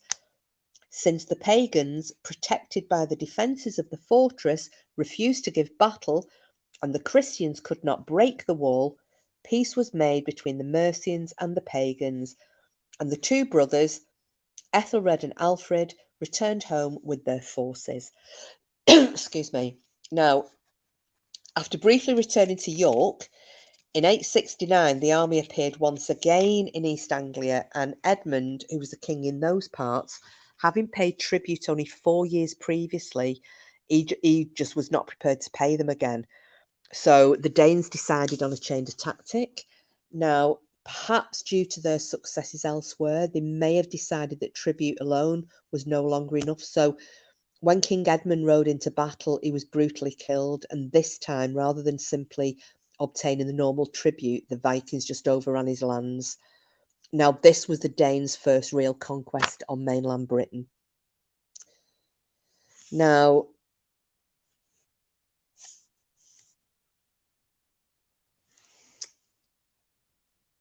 I'm wondering what to talk about next. Shall I have a little bit of a break while you all can catch up? Or I don't know if you have anything that you want to think about or discuss over what I've just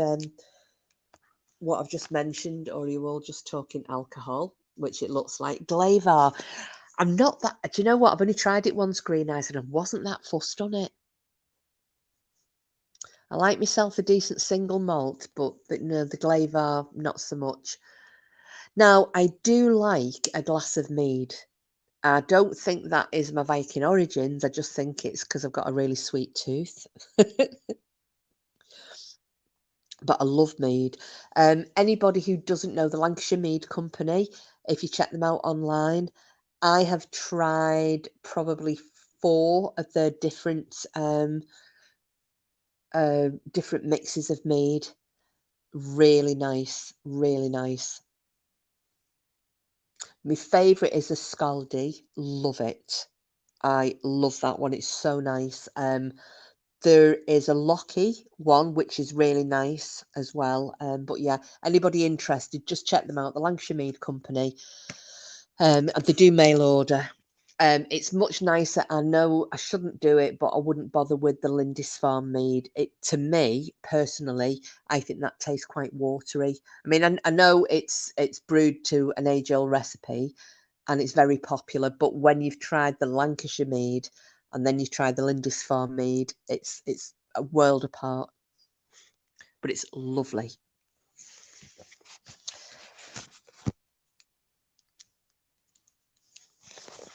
Kiss is by no means sponsored by Lancashire Mead.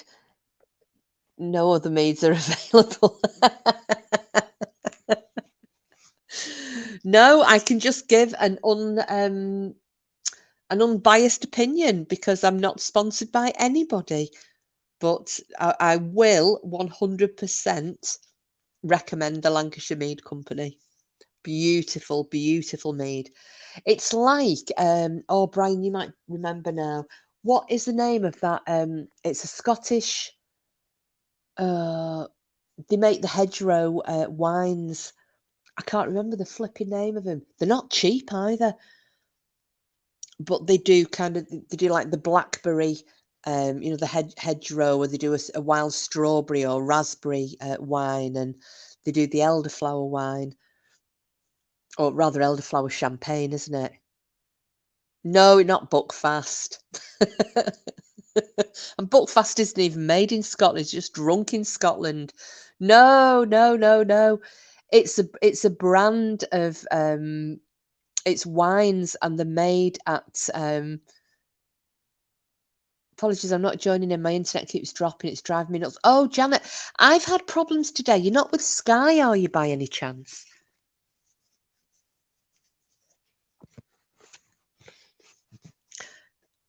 Yeah, it's going to annoy me that now. I can't think of the name of it. Of the make of wines. They're really nice. They're lovely. But as I said, they're £9 or £10 a bottle. Just for an occasional drink, it's a bit on the expensive side, but very nice. Very nice.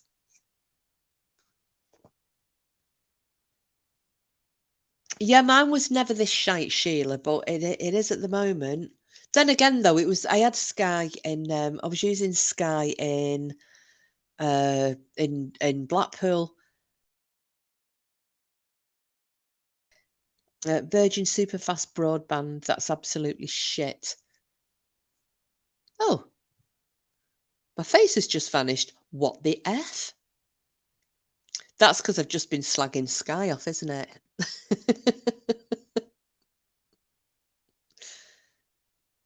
Or it's just on my telly because my face is still on my phone.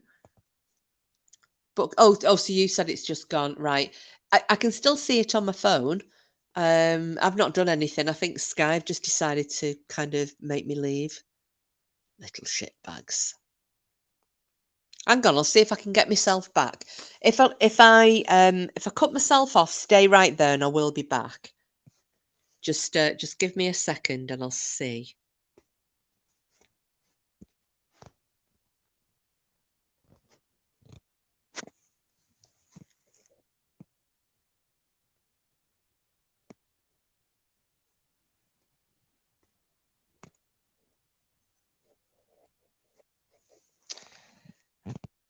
I don't know how I would change my avatar.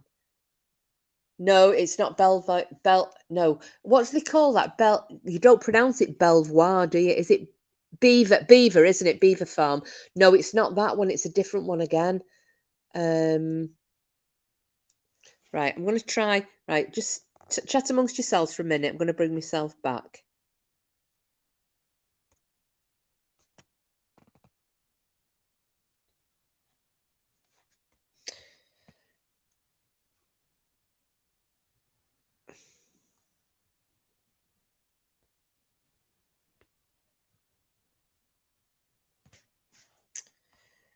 My goodness.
Right, I'm back.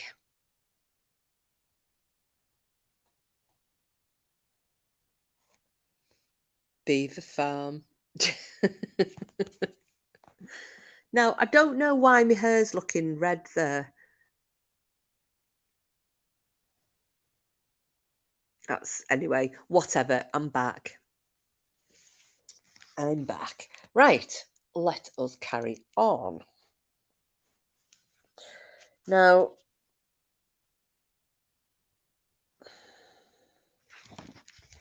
where was I up to?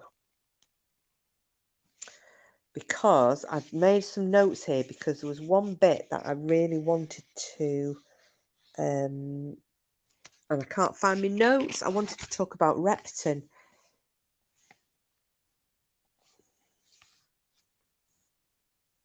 Oh, flipping heck. I think I've lost it. Because part of, in the 1980s, there was, I don't know if any of you remember, we discussed this one time. There were the archaeologists, so Martin Biddle and his Danish wife Birte Kolby Biddle, and they were archaeologists, and they had, oh, thank you, Green Eyes. They had been asked to excavate. There was a rectory stroke vicarage. They'd been asked to excavate the gardens. There was a mound at the back, and there had been some schoolgirl looking at you. Oh, are you being nice to me now, Brian? If you look at my eyes, you can see I'm not a schoolgirl. Anyway, they'd been asked by I think it was the vicar, the rector, whatever he was, can you come and have a little look at what's in this mound? We've got no idea. There are stories that in the 1600s, workmen dug it up and they found over 100 skeletons. And in the very centre was a skeleton of like an incredibly tall guy. I'm sure they said he was 9 foot tall, which I think was a bit of an exaggeration, but he was at the centre of this mound. So they got involved and they decided with a team and they filmed it. So there is a film of this going on in something like 1980, 81, something like that. So they went along and they excavated the garden with a team of from one of the universities. Now, is that it? Is that the link for it, Sheila? And what happened was they weren't sure at the time. They thought it could either be a shut up, Brian, you knob.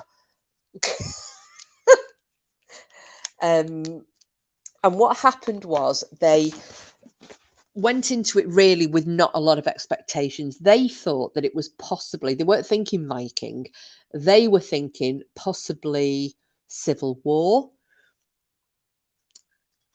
Yeah, that's right. Thank you, Sheila. They were thinking Civil War. They were thinking maybe it was a plague burial, like a charnel house. they didn't think it was going to be Viking. They even thought, you know what, it could just be the remains of a pleasure garden, a Victorian pleasure garden.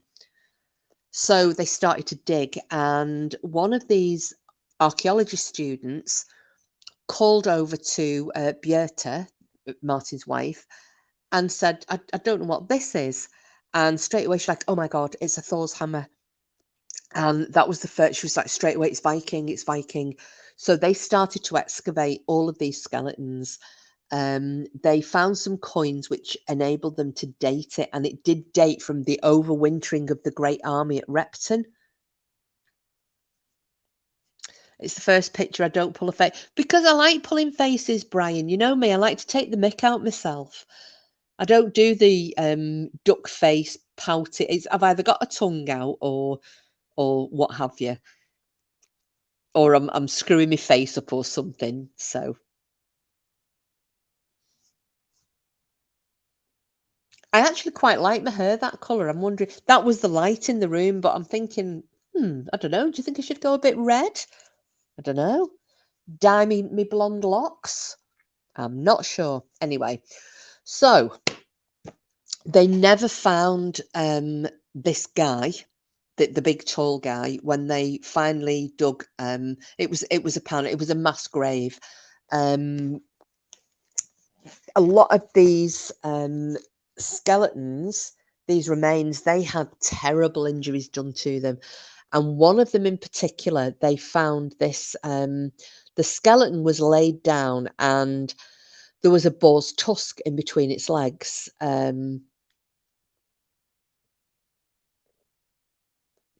Yeah, I've never been a redhead lady witch. I might have a go at it. So anyway, sorry, I'll go back to it. Hang on a second. Have you guys heard of the giant skeleton in Lovelace, Nevada? Yes, Voodoo Queen.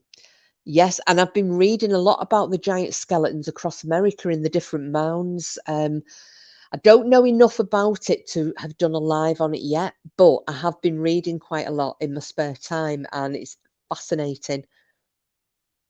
Absolutely fascinating. Yeah, so this oh sorry, that's I'll just go back a little bit as well. So these skeletons were male. They were all of an age between, I don't know, say 18 and 50. There was a particular, I can't remember the exact age, but it was kind of that they were fighting age males. And many of them had terrible injuries, and then they found this one skeleton, and it had a boar's tusk in between its legs.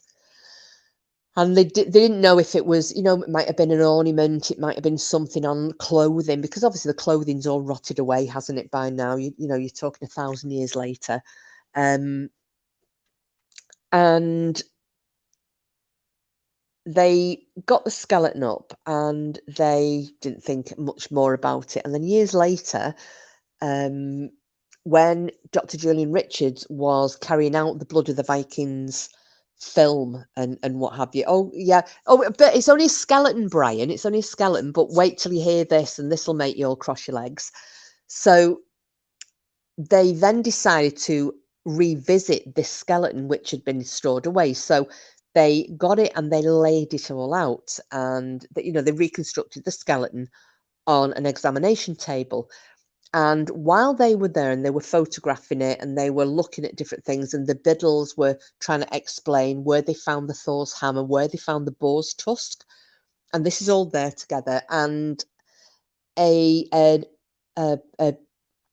surgeon was passing the room at the time, and he kind of looked and he said, "Can I come in and have a little look at this?" So they invited him in, and he was a specialist in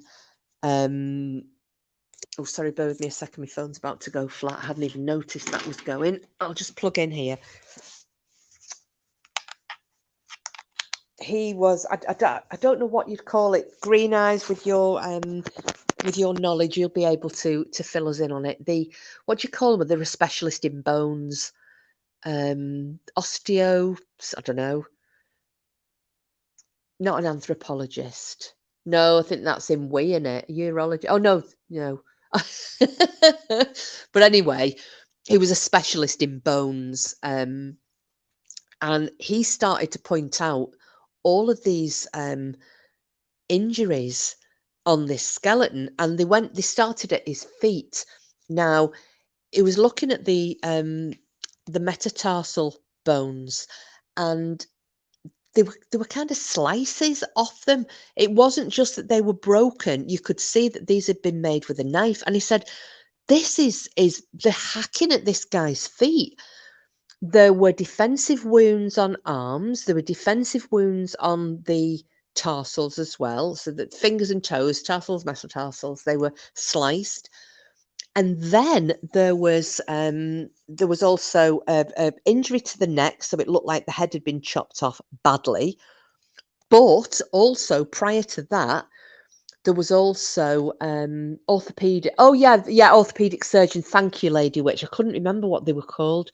There was also some really significant injury to his pelvic bones and his spine. And when he picked up, they got a couple of the vertebrae, and they were saying that this knife, this sword, or whatever had made these had made this injury would have gone straight through the abdominal cavity, straight through to the back. Then, when they looked at the gashes and the wedge marks that were on the pelvis and on the hip joint, and he was showing how this would have come down. You know, the sword would have come down, and the motion that it would have hit the pelvis, and it would have hit the hip bone.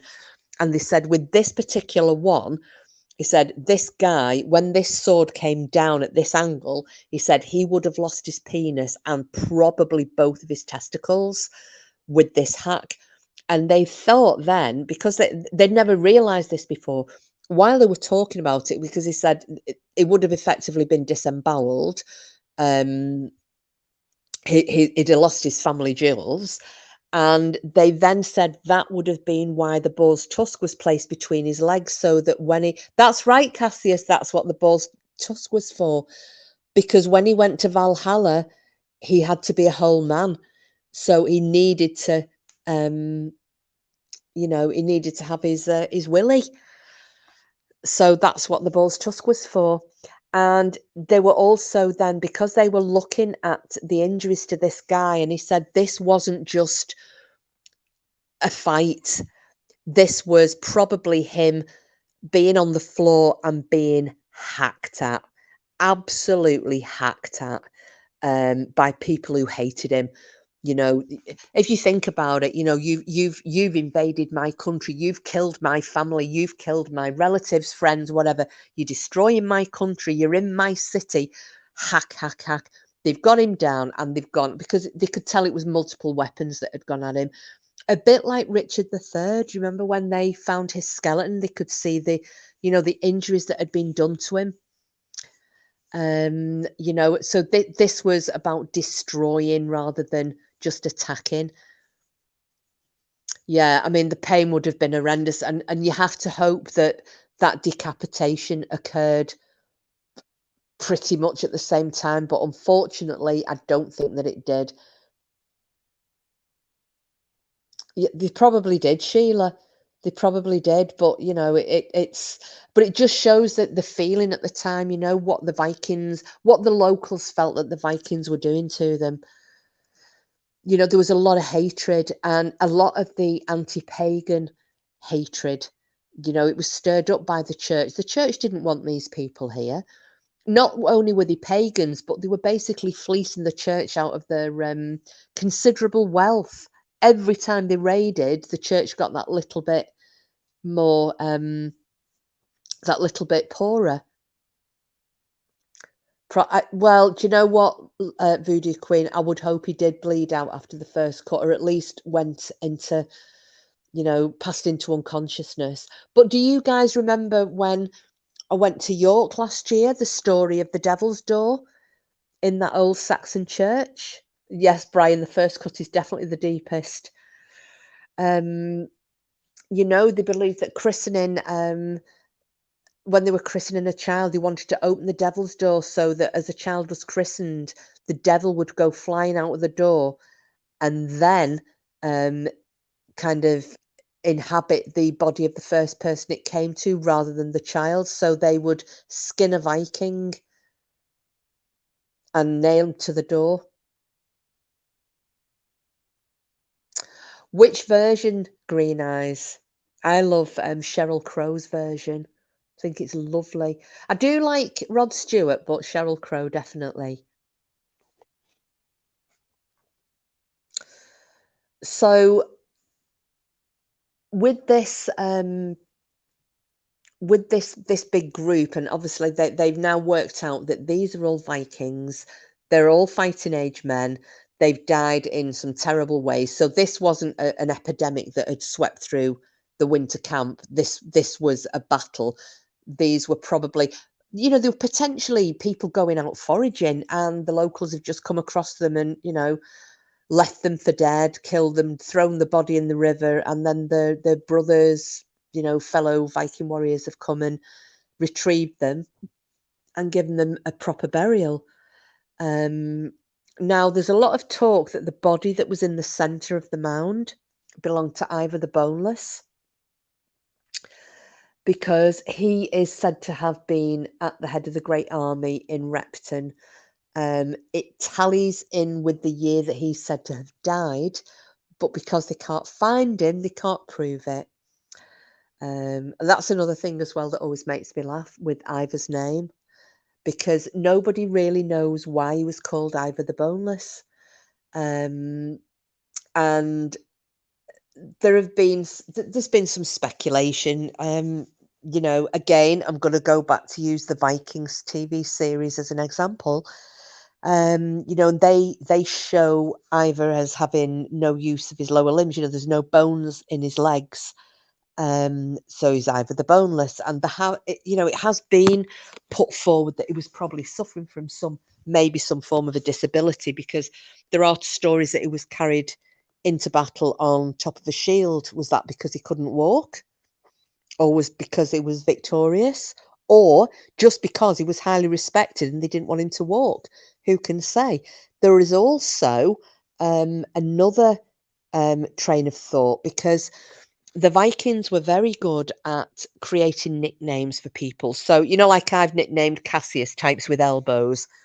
So he would be, in Viking terms, he would be Cassius the illiterate. Brian would just be Brian the bastard, Sheila the funny, that type of thing. And there's a train of thought that thinks that Ivor was potentially impotent, which is a type of name that the Vikings at that time would have given him, the Boneless. He can't get it up, he's Ivor the Boneless. So this is, that's another train of thought. And again, nothing's written about it. Nobody can tell you. We do know that he potentially had... Gotcha, Brian, gotcha. That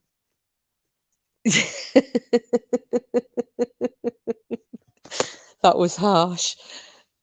Yeah, I would love to know. I would love to know, and I don't think I think it's too optimistic. No, listen, Brian, bog off. I owe you. I don't owe you a drink. I owe you insults for the insults you've given me for years. Get over yourself. I don't think that having some disability, being a cripple of some sort, would have been conducive with leading a Viking army. I just don't. I think maybe the impotent side of things, maybe. It just sounds more Viking, doesn't it? The boneless.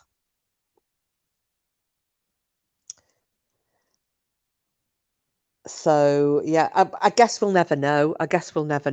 But it is nice to consider it, isn't it?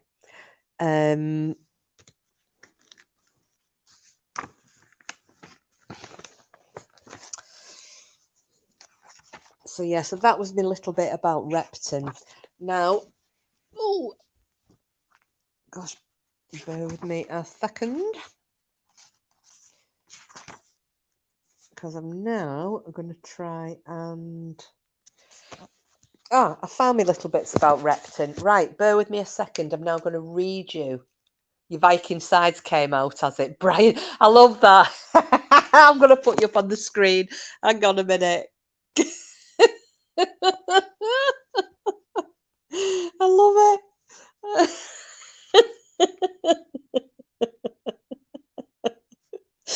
Oh, Brian the bastard.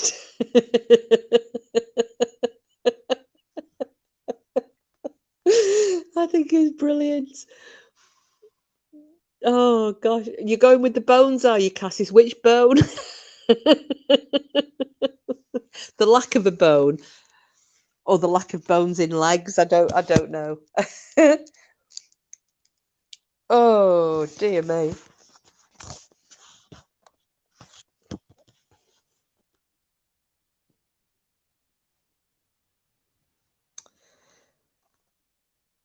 Right. Hang on a second. Right, I finally found me notes. Here we go. So I'm going to tell you all about, after I've gone prattling on, I'm going to tell you about what happened in Repton. So they got to Repton, the Vikings, in 873, and when they got there, they found a monastic community. There's men and women. It wasn't just just monks this time. Oh, you're going off to bed now. Well, thanks for coming in, Brian the bastard. And obviously you're driving, you're up at 3 in the morning. So drive safe, as always. Look after yourself. Now, this was ruled by an abbess of quite a high rank, and several kings of Mercia had been buried there, including Ethelbald, who died in 757, and Wigston, who was murdered in 849. Now, at his tomb, miracles were supposed to take place. Repton was quite a holy place. It was quite the place for pilgrimages. Even today, you can still experience what a Saxon pilgrim may have felt. The crypt below the church, you can still enter it down the steps, which were, they've been worn by generations of feet. And although the relics that were encased in glittering gold and silver have long gone, the sense of drama, orchestrated by its pillars and recesses, that still remains. Night, Brian, love, take care. Now, as well as the reference in the Anglo-Saxon Chronicle, there's been archaeological hints of a Viking presence in Repton. So there were swords that were found, a bearded axe, a Viking type, and a hogback stone near the church. Now, you all remember when I did, when I very first started doing the Viking series, and I showed the hogback stone that's up in Lancashire. And they've got one on the Wirral as well. So you know what those look like. Now, these carved gravestones, they're shaped like Viking longhouses, and they're found in many places in northern England. Although they've no direct parallels back in Scandinavia, the style of the carvings is undoubtedly Scandinavian. But now I got this wrong. I thought it was the 1980s. It was in 1974 when Martin and Berta Biddle started to excavate at the church. Now, what I'm saying here, the first hint of excited discoveries to come was the southern end of a ditch about 4 metres deep and 8 metres wide, starting at the east end of the church and running eastward towards the River Trent. Now, the northern end of this section of ditch, at the point where it met the Trent, was confirmed by excavation that it could be dated to some time between the Middle Saxon and post-Viking periods. Okay, now, as the layout of the ditch became clear, a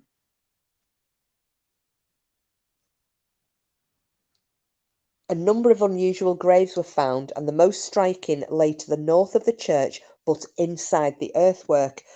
This was the burial of a tall man, 35 to 45 years of age, buried with his weapons and a silver hammer pendant, the sign of the Viking god Thor, or Thor, around his neck. This man's burial has given us a glimpse of an individual, a warrior who died a violent death and who perhaps typified the Vikings that roamed the English countryside, bringing fear and destruction wherever they appeared. And there were more of his kind at Repton. So, to the west of the ditched fortification, an 8th century Anglo-Saxon building was reused by the Vikings for burial. It was first excavated in 1686 and was said to have a floor that was lower than the surrounding ground, suggesting some kind of a mausoleum. And it contained the stone coffin of a humane body, 9 foot long, surrounded by 100 skeletons, with their feet pointed to the stone coffin. Now, sadly, when the mound was re-excavated exactly 300 years later in 1986, the 9-foot body was missing, but the remains of at least 249 individuals were found. Of these, about 80% were men, but only very few so any signs of the trauma or injuries expected from the members of an army. However, a number of Scandinavian objects were found with the mass burial, together with coins that suggest a date in the early 870s. Now,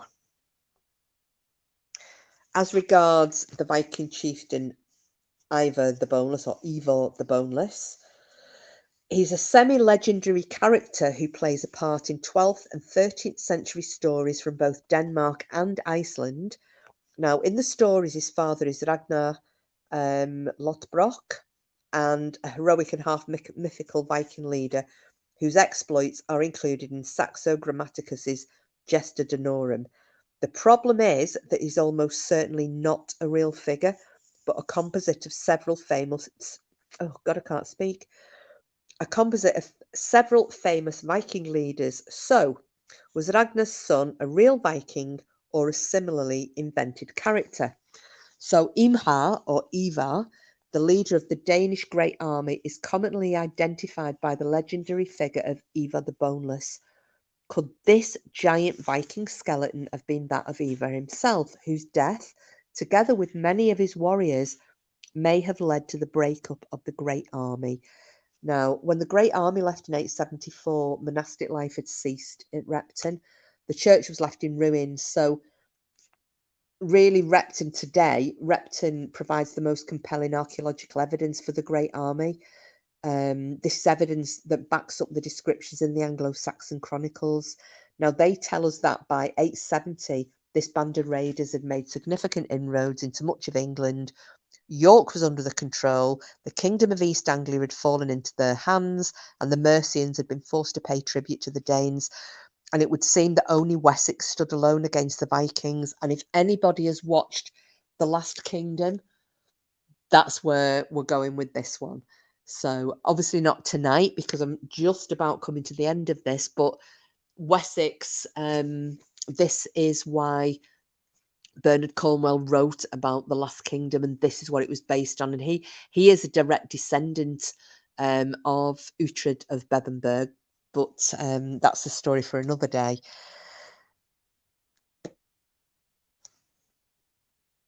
I'll just see what's Green Eyes. Did he? So his mate or pal with me. Always called the boys pal when they were younger. Who's this? Who are we talking about?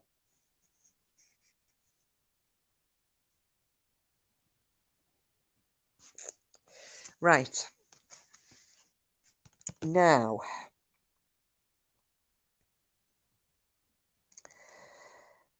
so when I said it, like only Wessex seemed to stand alone against the Vikings, but go back to in 870, the Danes took Reading and they left Ethelred, the king of the West Saxons, and his brother Alfred to contain the threat. Then the next year, Ethelred died, and he left Alfred to face the Vikings. Now, they were now reinforced by a second army that had just arrived at Reading, and it appeared that Alfred had inherited a kingdom on the verge of being conquered. And he was, at that time, he was destined to go down in history as having a very short reign indeed. So I suppose the next thing that we'll be looking at is, how did Alfred the Doomed, so that's what you could call him, how did he then survive and prosper to become Alfred the Great? So I am not going to do any further tonight, because really we've covered the Great Army. and the next stage is to talk about Alfred's campaign, shall we say, and his tactics against and with the Vikings. Sheila, it was oh gosh, I've got to get this right. I can never get it right, whether it's, no, do you know what? I'll tell you privately, Sheila. I'll tell you privately because I'm not doxing myself. I'm not going to dox myself. I will tell you privately when I finish this live. Not just a find of a century, he called it the find of a lifetime.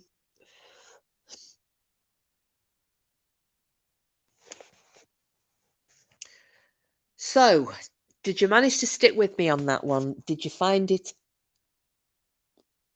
informative in any way? Or have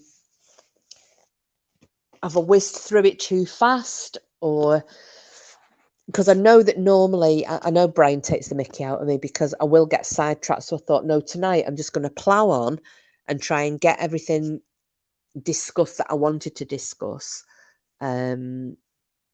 Got to go to a meeting. Good night, all. Enjoyed. Oh, thank you, Voodoo. Take care, my love. Give my love to Mister, please. And we're sorry he missed out today. He's probably working hard as well, isn't he? Take care, sweetheart.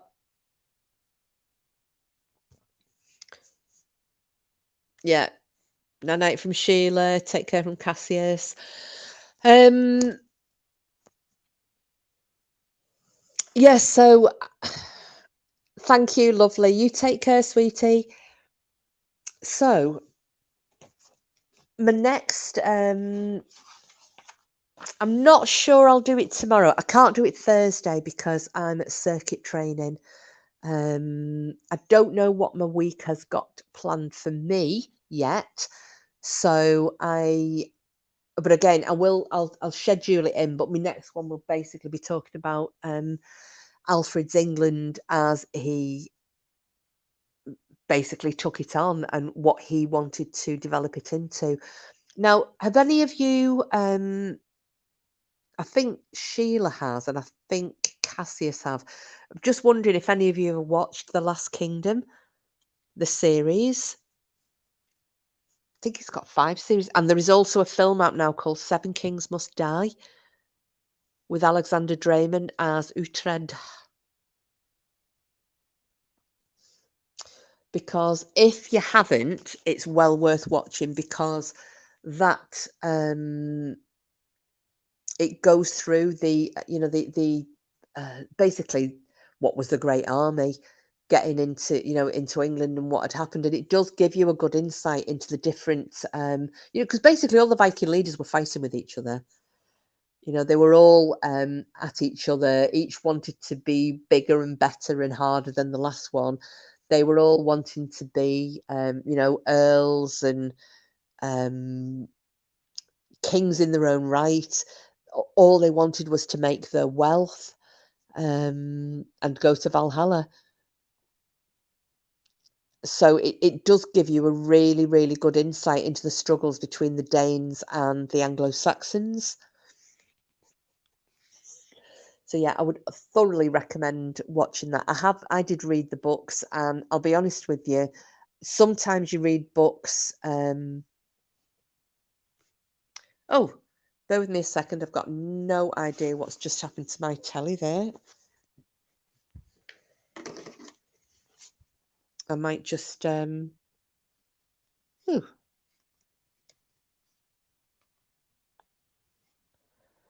right. Sorry about this. My screen's gone off. We were talking about what's it called? The having trouble with Sky. Well, that's me at the moment. And everything is just cocked up. So at least you can still hear me on my phone, I'm thinking. Hopefully. If you can, stick with me. If you can't, stick with me.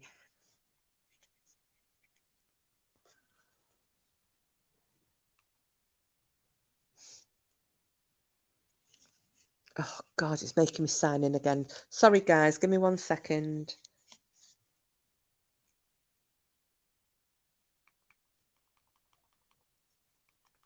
Just chat amongst yourselves for a moment. I had nothing but flipping trouble with this all day. I had meetings earlier, and I got kicked out of a Zoom meeting twice. That went down well. Right, let's see if it's going to sign me. Oh, no, I need to know my password. Bugger. No, that's not my password. Oh, gosh, I'm so sorry, guys and gals. I'm really sorry.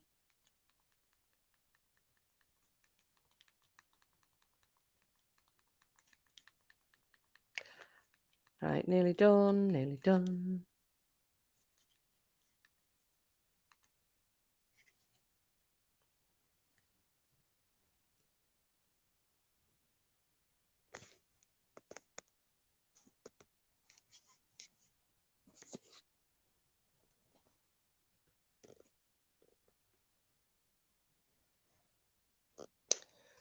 Right.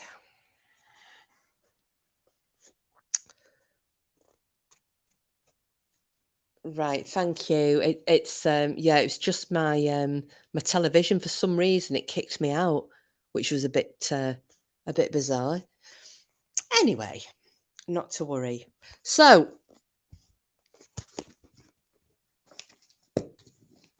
where were we?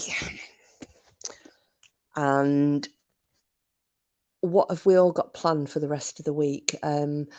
Like I said, I'm not sure what my week is entailing.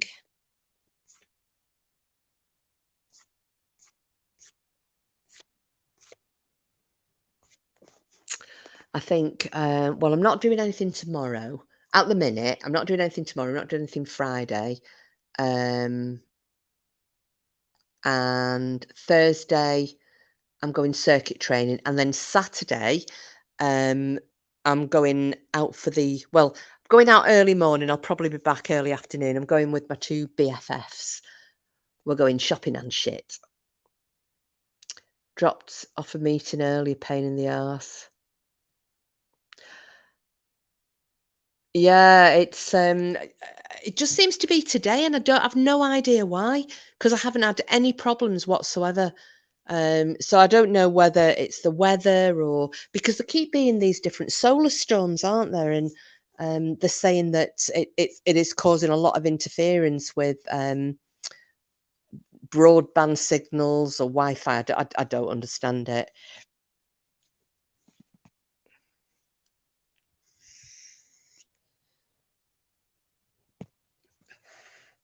Oh, we've not talked about food yet, have we?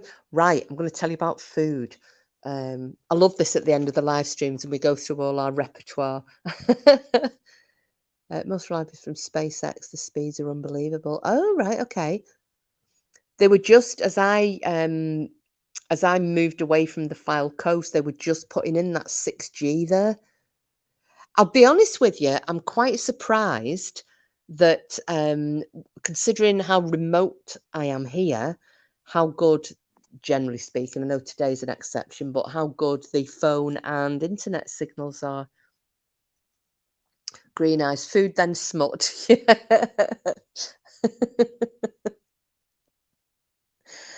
Yeah, we haven't done. Do you know what I was listening to today as well? Do you remember that very first the Ragnar Lothbrok. No, it wasn't Ragnar. It was the very first intro I made where it just dissolved. That live stream just dissolved into chaos about 3 hours in. I've made enough phone calls to do me a week. Everything's always telephone appointments. Oh, and we need an incognito now. Yes, we do, Green Eyes. Yes, we do. Absolutely. We haven't done one for ages. Well, the last one was, yeah, that was when we had a bit of a family emergency, and I had to duck out of it. So have a little toot on my flute. What was I going to say then? Yeah, so I'm going out with the girls on quite early Saturday morning, probably be back mid-afternoon. You'll get stuck with the names. Oh, you will, Sheila. You want to be a Oh, green eyes.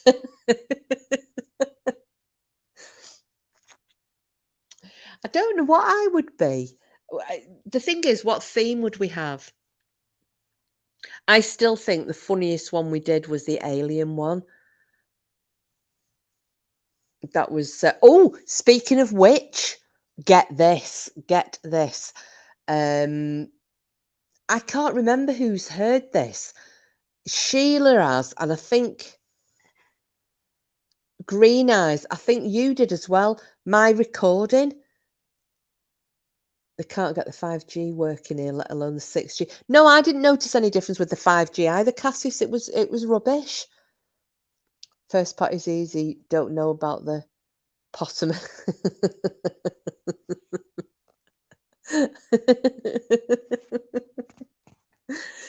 Oh gosh. Yeah. So for anybody who doesn't know, do you know what, Cassius? I'll send it to you. I'll put it in a text. I don't, unless I've already sent it to you. The video of Cooper. So I was speaking to Mick McLaren. He rang me up last week and we were having a chat. And I was talking about this because obviously a couple of years ago I sent him this recording of Cooper with that whatever it was in the woods. And I said, what I'm going to do is put it into a video and I'll talk through what was happening. And I said to Mick, how do you fancy if I put it together in a video? So, because you've got more traffic to your channel than me, and put it, would you put it out there? Although Mick was saying, well, why don't you put it up and I'll put a link onto my channel to you? Because I said, I'm not that bothered. Because I'm not strictly a paranormal or cryptid channel, whereas he is. So, and I thought, well, sometimes some of these bigger channels like Bitcundif or Jeff Nadalny or What Lurks Beneath, they pick up on some of these films or what have you. So I thought, to me personally, I think it would be better coming from Mix. I don't know what you guys think, but yeah, it's freaky. It's what I spoke about when we did the live with him as a guest the other week. What's that? A tooth bastardish tooth. Oh, sorry about this. There's an alarm going off. Bear with me 1 second, guys and girls. I don't know if it's my car.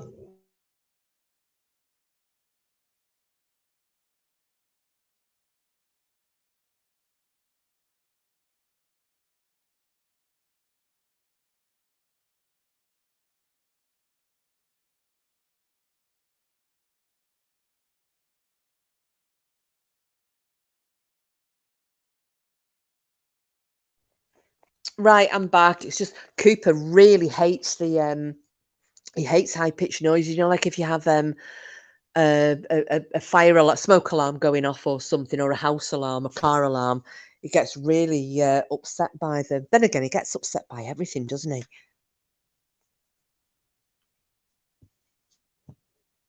My dog, the knob. So, some freaky shit going off at that cottage tonight with electrics. There is Sheila, and do you know what? Now this is really weird. This is really weird. I feel okay here. I feel absolutely fine. Cooper, for the last week, has been waking me up between 2:30.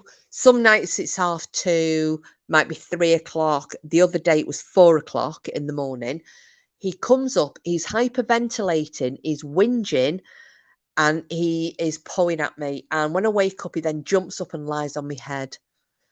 So something is upsetting him. And he keeps going. Every so often, he looks at that little archway that's in the wall, or he'll then go and lie near the front door. It is a little bit unnerving.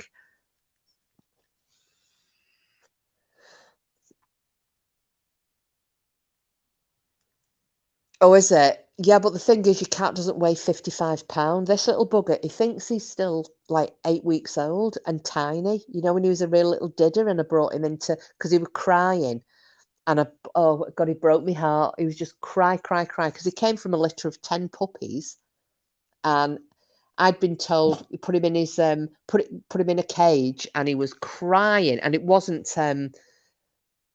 I've never caged any of my dogs, you know, put them in a crate, never. Not saying it's wrong for those, but personally for me, it's not the way I want to do it. But I'd been told do it with this one, which I did. God, and he cried and he cried, and I was up all hours, and I happened to speak to my German friend Brigitte, and she is a dog behaviourist. I can't do her accent properly because she's German, but when I was speaking to her, and I was like, "Oh my God, Brigitte," she said, "What are you doing up so late?" I said, "Oh, my dog, he's got a new puppy, blah, blah, blah." And when I told her that, she went, "Go down and get that puppy now and bring him to bed with you. He does not stay on his own." And I was like, "Oh my God, okay." But she said afterwards, and she said, he's 8 weeks old. She said, and in the wild, wolf puppies are never left alone, never. She said, there will always be another dog with them. And litter mates, she said, at that age, she said, you do not leave that puppy down. She said, bring him upstairs with you. He will sleep. And I'm thinking, yeah, you're full of shit. And do you know what? He slept right through. He never had any toilet accidents or anything.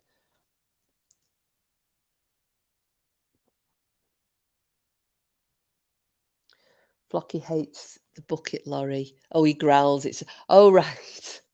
What's the bucket lorry? Or do you mean the bin lorry? Rumour has it the veil is thinning. Maybe he sent his thing you can't. Oh, is it? Coop's bait. Don't. I'll be honest, Lady Witch. I mean, the feeling in this house is it's very calm. It's very calm. It's when my friends have come. I mean, I've only been in here a week, haven't I? But when I've had visitors coming round, and they've all said it's a very calm place. It's got really good feeling about it. It's very homely, and it's a very welcoming place. But the dogs, yeah, there's something about this stirs, and he's not he's not happy. But I mean, don't get me wrong, it's over 600 years old, so there's bound to have been something go up in here at some point. Good or bad. I never forget when we bought the farm years ago, and I got, I think I told you guys on the live once, I'm not sure. For Halloween, I've decided to throw a Halloween party because I'm like, well, the farmhouse is 500 years old. It was half derelict because we were still in the process of renovating it. So I thought, what better thing to do than to get um, I'm glad I said bin lorry Cassius. I knew I was right. Types with elbows. I thought we'll get a psychic in and we'll have a bit of a haunted evening. And I got all my friends round. It was a really good laugh. And Max, he was working that night, which was great. So we just had it to ourselves, a load of women on the wine, and we had a medium in, and she was doing all sorts. And she, amongst other things, the one thing she just said to me, she went, "Oh, he's tall." And I thought she meant my ex because he was tall. And I thought, has she seen a photograph of him or something? Because I was trying, when I hadn't twigged, and I'm thinking, I'm sure there's no photographs of me standing with him so you can see how tall he is. And then the next thing, and she pointed over at the fireplace and she said, him, as though we could all see. So everybody's freaking out at this point. And I went, what are you seeing?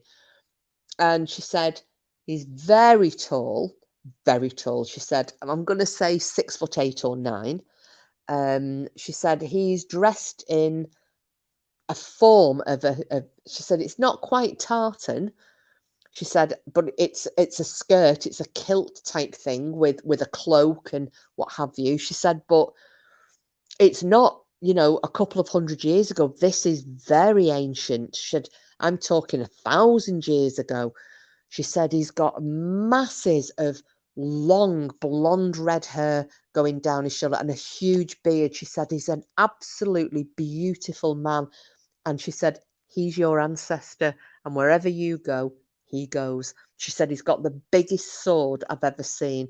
At which point we're all giggling, oh, that's a euphemism. And she went, no, no. She said he's got a gigantic sword. Yeah. Well, all I kept thinking of, Lady Witch, was and Cassius will bear me out on here. How many? Can you remember how many yards it is? It's 9 yards, isn't it, for your kilt? I think. I'm sure it was. I'm sure it was that my dad was telling me. I bet I've got it wrong here, but I'm sure that's where the full 9 yards comes from. But imagine how much it would be for somebody who was like 6'8" or 9. I mean, I know that our family, the Norwegian side, are all tall. All my cousins are, 6'4", 5'6". That they're all mega tall. I don't think we've got anybody taller than 6'5", 6'6". I don't think we've anybody taller than that. Both my brothers of similar height. I know I'm the midget. Nobody needs to remind me of it. But I'm thinking 6'8", 6'9". That is a significant height, isn't it?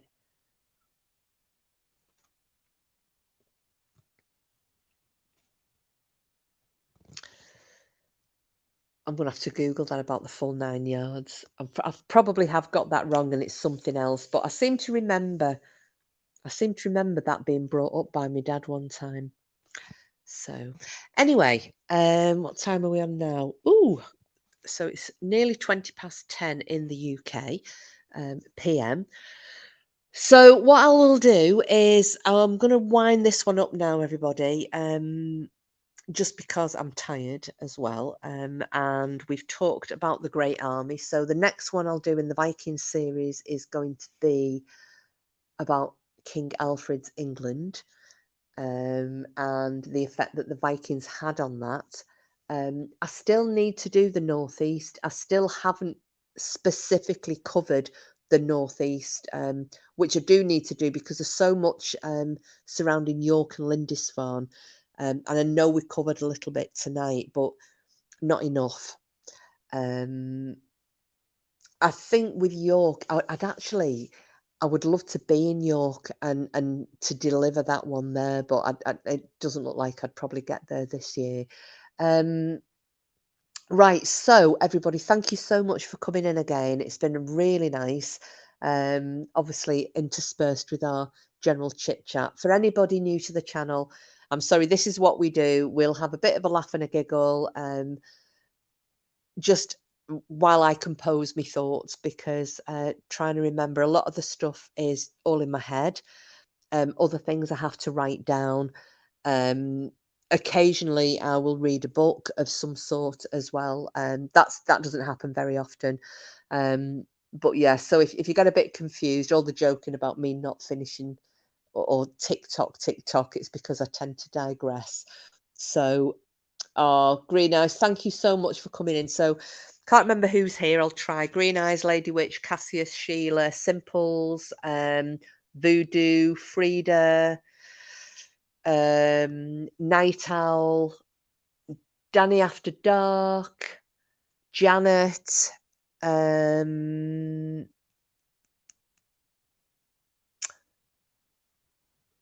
wonderful evening, everybody, except Green Eyes, who's just getting started. Yes, I know. She's the only one. It's the start of a new day. It's a new dawn, it's a new day.